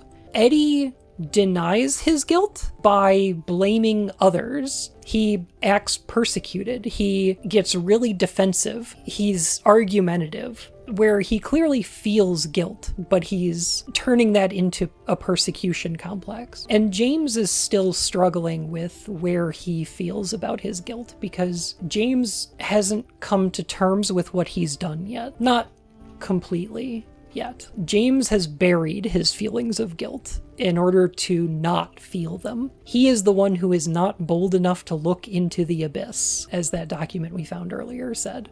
And I think it's really, really interesting to think about, it's interesting to talk about, but I also hate talking about it because of what this series does. Because Silent Hill 2 is about guilt and it is about trauma, but after Silent Hill 4, that is all this series wants to talk about anymore. After Silent Hill 4, everything becomes about guilt. Everything becomes about trauma. Everything becomes about repressing these feelings of guilt. Every main character has done something in the past that they regret and feel guilt for but have forgotten, and they need to remember it and come to terms with it and get past it, and it fucking sucks. And I hate it. Here's what I want to say about Angela as well. Angela needs help. The reason that Angela is lost here, like, we know the reason that Eddie is lost, and that's because he refuses to own up to what he's done and keeps doubling down on it so hard. Angela needs help, but the problem is that, one, she doesn't think she's deserving of it, and two, James is not the person to help her. James is not equipped to handle this. And that's what's going on with Angela. It's not that she did something that's irredeemable. It's not that she's unreachable or unsavable. It's that James really isn't the person to do it, and nobody else here is going to help her. So this right here is the last time we're going to see Angela in this game, and I wanted to really quick recap what her story is, what she's got going on, because I find it kind of interesting. So Angela Orozco lived with her abusive father. However, it seems to be implied that her mother and brother lived in the town of Silent Hill, partially because she's here looking for them, and when James asks, "Oh, did your mother live here?" she says, "How do you know that?" in a really weird way that I love. But she has become so estranged from them that she doesn't know if they're alive or dead, which I think is the implication from when you first meet Angela. She's looking at the gravestones in the cemetery, presumably looking for her mom and brother's names. Like, she hasn't seen them in so long that she doesn't know if they're alive or not. Which makes sense, because nobody's lived in Silent Hill for several years now. It seems like. After Angela killed her dad, she wound up running away to Silent Hill here, and I'm guessing she's looking for the only family she's got left, and doesn't really seem to find them either, which is a shame. She sinks deeper and deeper into her own, I guess, self-persecution until she's completely swallowed up, and it's really sad. What happens with Angela is not a similar narrative story to what happens with Lisa, but it is at least an emotional parallel. And both Angela and Lisa are characters that we kind of just wish we could help. And we can't, not because they're beyond saving, but because the characters we're playing as are unequipped to do so. And it's a shame. And it's sad. Poor Angela. Also, I like how that staircase room does not exist. Because we walked right from the hallway into that room, and then when we went back, we went into the storeroom. This is the staircase that exists here. Yeah, it happens in between these two rooms. So that's kind of great. We see a little bit of what's happening with Angela, you know? All right, y'all have to see what I'm talking about with the fire damage, right? Like, now there's more fire damage stuff? Okay, good. Yeah, it's looking more charcoal-y. I don't know.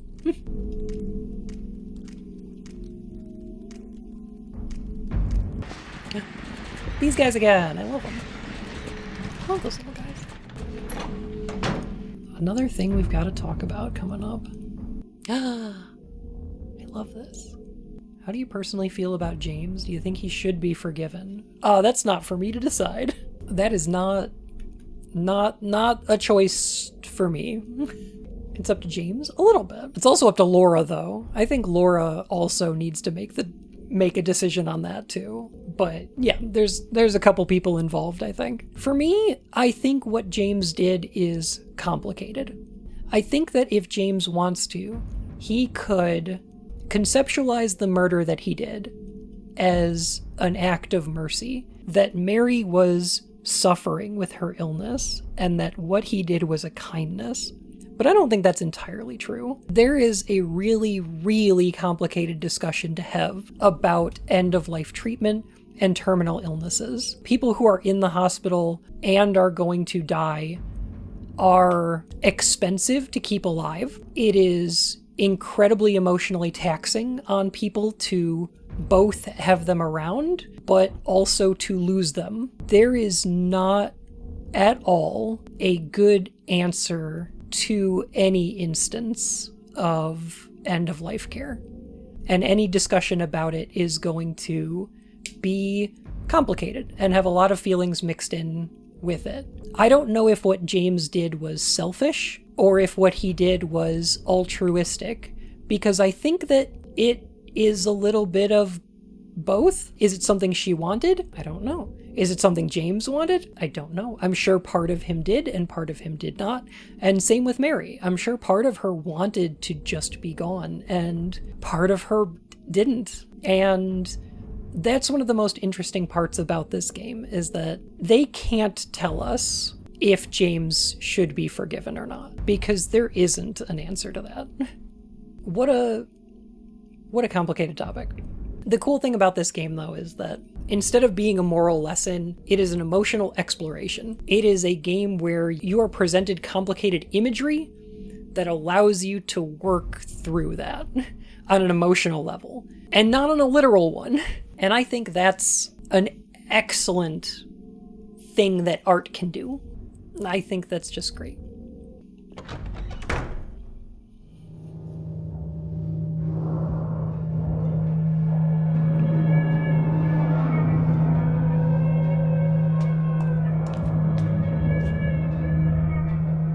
Still got the hotel's carpet.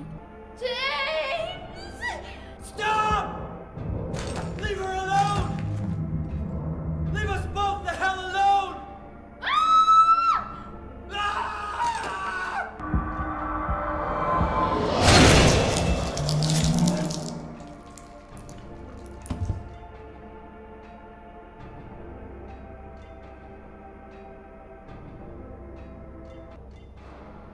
I was weak. That's why I needed you. Needed someone to punish me for my sins. But that's all over now. I know the truth. Now it's time to end this. You don't get an action movie one-liner, James. 2 questions for you. Who is James talking to when he says that? I was weak. I needed you. Someone to punish me for my sins. I think it's either the Red Pyramid thing is probably one of the obvious answers. Maria might be the other, though. Maria is kind of a punishment for his sins. She's reminding him of Mary's death constantly. She shows up and dies again and again and again right in front of him to remind him of the thing he's guilty for. You could take that to be either Maria or Pyramid Head. Here's an interesting thing about Pyramid Head. Why are there 2 of them right now? Because he killed Eddie. Each of them represents the murderer that James sees himself as. So James has killed 2 people, one of which is Mary, and one of which is Eddie. That's why there are 2 pyramids now, but there was only one up until this point. Because Pyramid Head is James, but he is the aspect of James that he feels guilt for. To be fair, he killed Eddie in self-defense. Sure, but there are also altruistic aspects of the murder of Mary. Same with Angela. Angela murdered in self-defense, basically. I think what Angela did is pretty defensible, morally. But it doesn't mean that she feels any better about it. Just because she did it for the right reasons isn't going to make you feel any better about doing a murder, you know?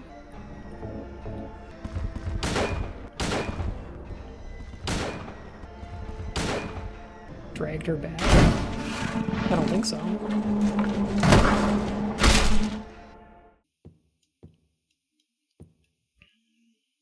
Pyramid Head won't move anymore. Looks like he's holding something.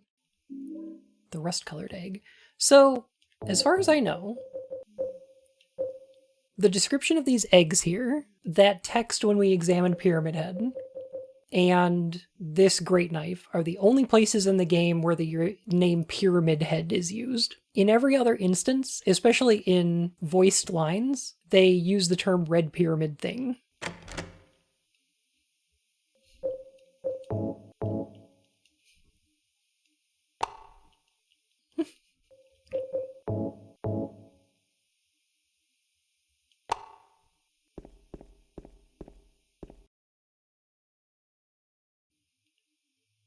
Dang, Maria's just gone.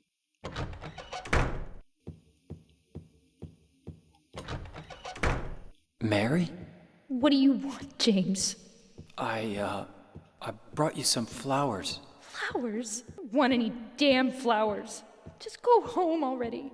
Mary, what are you saying? Look, I'm disgusting. I don't deserve flowers. Between the disease and the drugs, I look like a monster.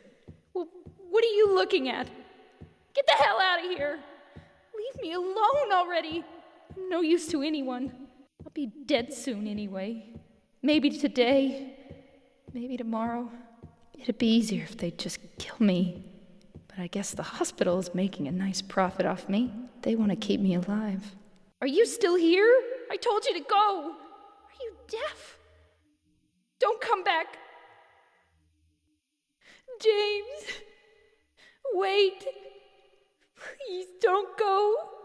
Stay with me! Don't leave me alone! I didn't mean what I said! Please, James! Tell me I'll be okay! Tell me I'm not going to die! Help me! Yeah, both James and Mary were having very conflicting feelings about what's going on and what they want to do about it, you know? That line delivery is so much. It's probably one of the most impactful line reads in a video game. And unfortunately, I don't think it could ever be replicated. I don't think that there's going to be a remake of this game that's able to do what this one does. I don't think you could do that line read again. It's just too much.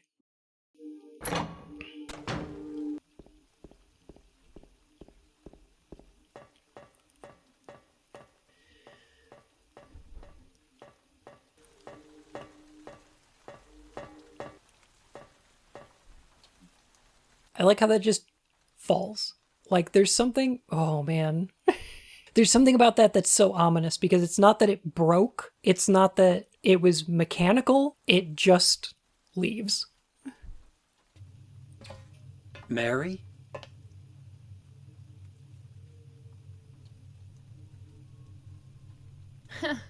Wrong again. Mary's dead. You killed her. Maria, I'm done with you. What do you mean? But I can be yours. I'll be here for you forever. And I'll never yell at you or make you feel bad. That's what you wanted. Now I understand. The problem is, you're not Mary. No, James. I won't let you. I'll never let you have your Mary back. Whoa.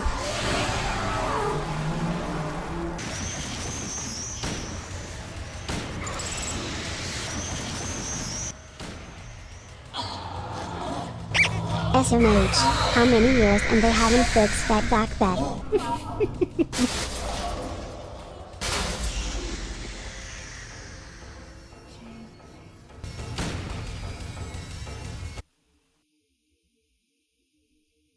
Mary? James. Oh gosh, her face is really wild. Dang, that is rough. Forgive me. I told you that I wanted to die, James. I wanted the pain to end. That's why I did it, honey. I just couldn't watch you suffer. No. That's not the whole truth. You also said that you didn't want to die. The truth is, part of me hated you for taking away my life. You killed me, and you're suffering for it. It's enough, James.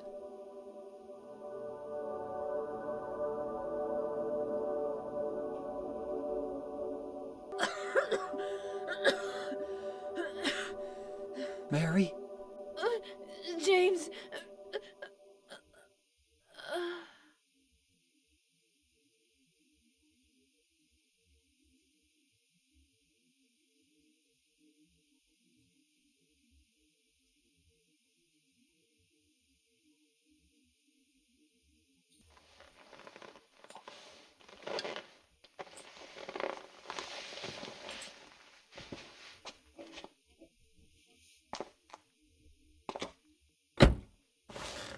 Now I understand the real reason I came to this town. I wonder, what was I afraid of? Without you, Mary, I've got nothing.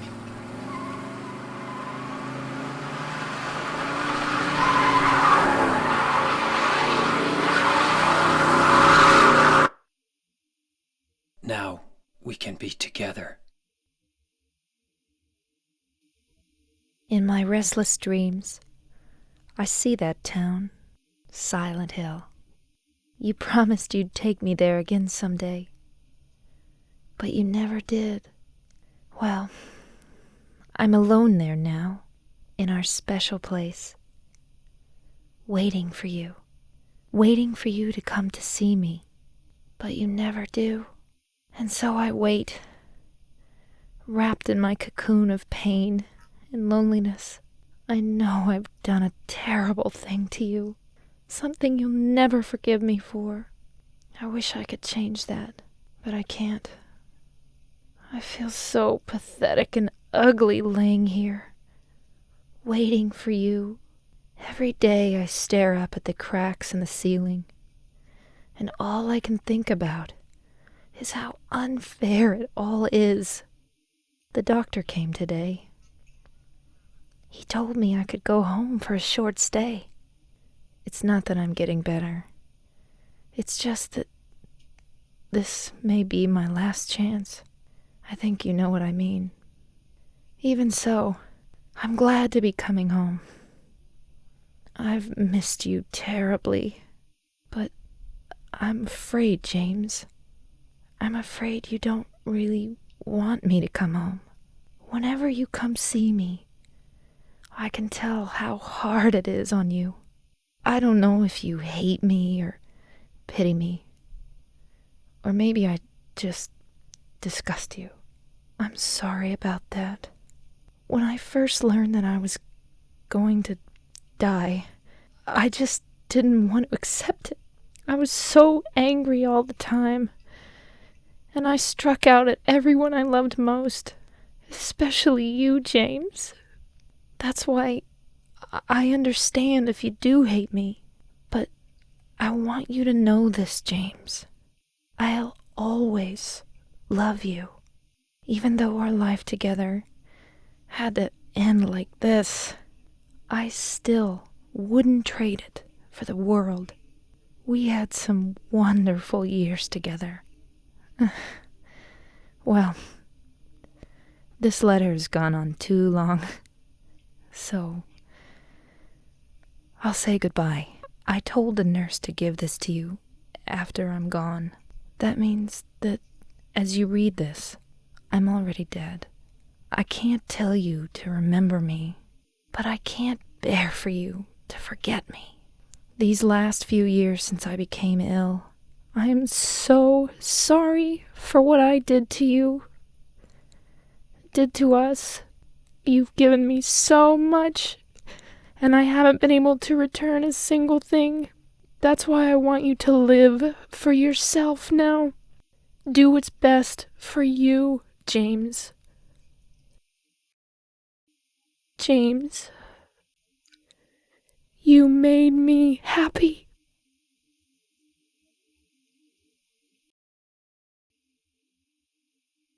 God, that's the one. I want y'all to know how much self-restraint it took when she read the line, I feel so ugly lying here waiting for you, for me to not yell, vote for Pedro. I held it in. In the Bloober Team game, The Medium, there is a reference to Silent Hill 2. When you look at the hotel manifest, there's a document in it that says, I feel so ugly lying here waiting for you. And on the page opposite, it says, vote for Pedro, which is a reference to Napoleon Dynamite. They put that line on the same piece of paper as vote for Pedro. That's how good the remake's gonna be. All right. So if we take In Water to be the ending of this game, which I don't, I think this one's kind of a downer. However, I do want to talk about it because I feel like the implication of the In Water ending is a little bit occurrence on Owl Creek Bridge. A little bit the things that happen in the town of Silent Hill are a Jacob's Ladder scenario as James drives his car into a lake. I feel like that's the implication of this particular ending, and I think it's the reason that it's sort of like the bad minus ending in Silent Hill 1. At least that's my take. The endings of this game are kind of interesting because they do give us a bit of contextualization, and I might be wrong in that it's possible that Mary came home in order to live out her final moments with James. He killed her, put her body in the car, decided to take her to Silent Hill because he promised he would, and somewhere in his brain he decided that he would do so then and there, and then couldn't bring himself to read all of her letter, and so conceptualized it as, I'm there waiting for you in our special place, and that's as far into that letter as he let himself read. Is that a valid interpretation? Yeah, I think so. The other endings make it a little more clear that everything in the town happened and is real, obviously, which I think is more true. I think the In Water ending's, like, it's not my favorite. It's kind of a downer.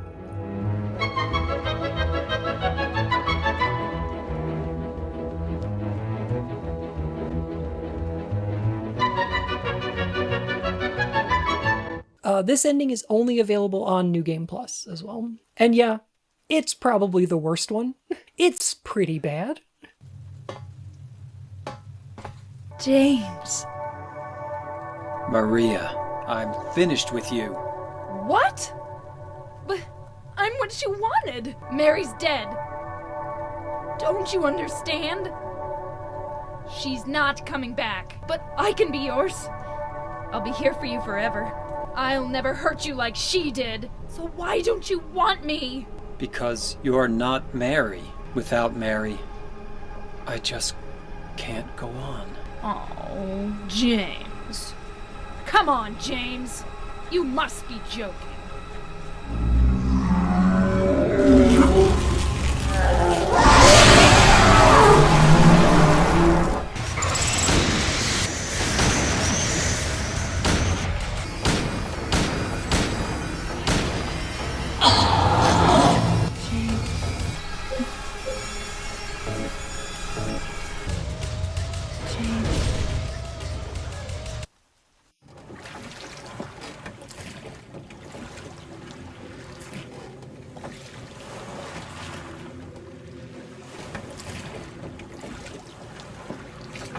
Mary, you look so peaceful. Forgive me for waking you. But without you, I just can't go on. I can't live without you, Mary. This town, Silent Hill. The old gods haven't left this place, and they still grant power to those who venerate them. Power to defy even death. Ah, Mary.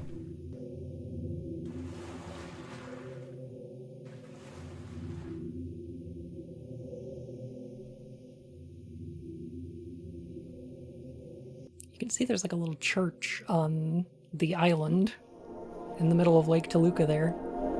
So that's a weird one. You get that ending if you're on New Game Plus and you collect all 4 of those items I picked up earlier. So that's a weird time, isn't it? you know about Mary being confirmed about being in the back of James's car the whole time? Yeah, by Masahiro Ito, the art director, who isn't the director or the writer. Yeah, I guess. I mean, if you want to believe that, sure. James had Mary's body with him? Maybe. I suppose that's possible. Otherwise, we did just kill a Maria. She's got a perfectly good body we could put Mary's soul into. Doesn't make any sense. Does it make any more sense than James escaping the hospital with Mary's dead body and putting it in the trunk of his car? Seems a little weird to me, I don't know. Well, he did promise to take Mary back to Silent Hill one day. Yeah, but, you never did. I don't know. People are weird.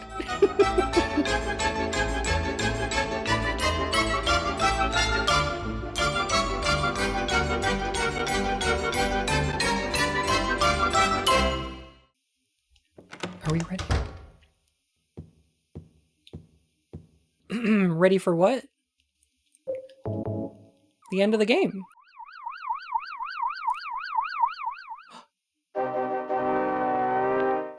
dun, dun, dun. Who are you? I love how it's Harry Mason's fucking PlayStation 1 model. Have you seen a little girl around here? Short, black hair? About 7 years old? What are you talking about? Have you seen my wife? Her name's Mary.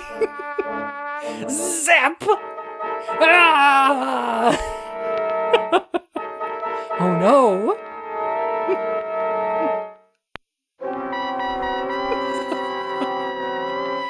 Harry, how could you?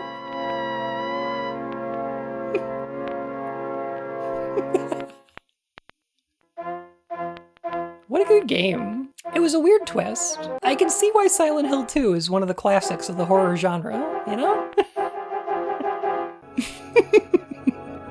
Could we show the other endings? No. Go play this game yourself. It's excellent. It's one of the best games out there. It's fantastic. Go play it yourself, get your own ending.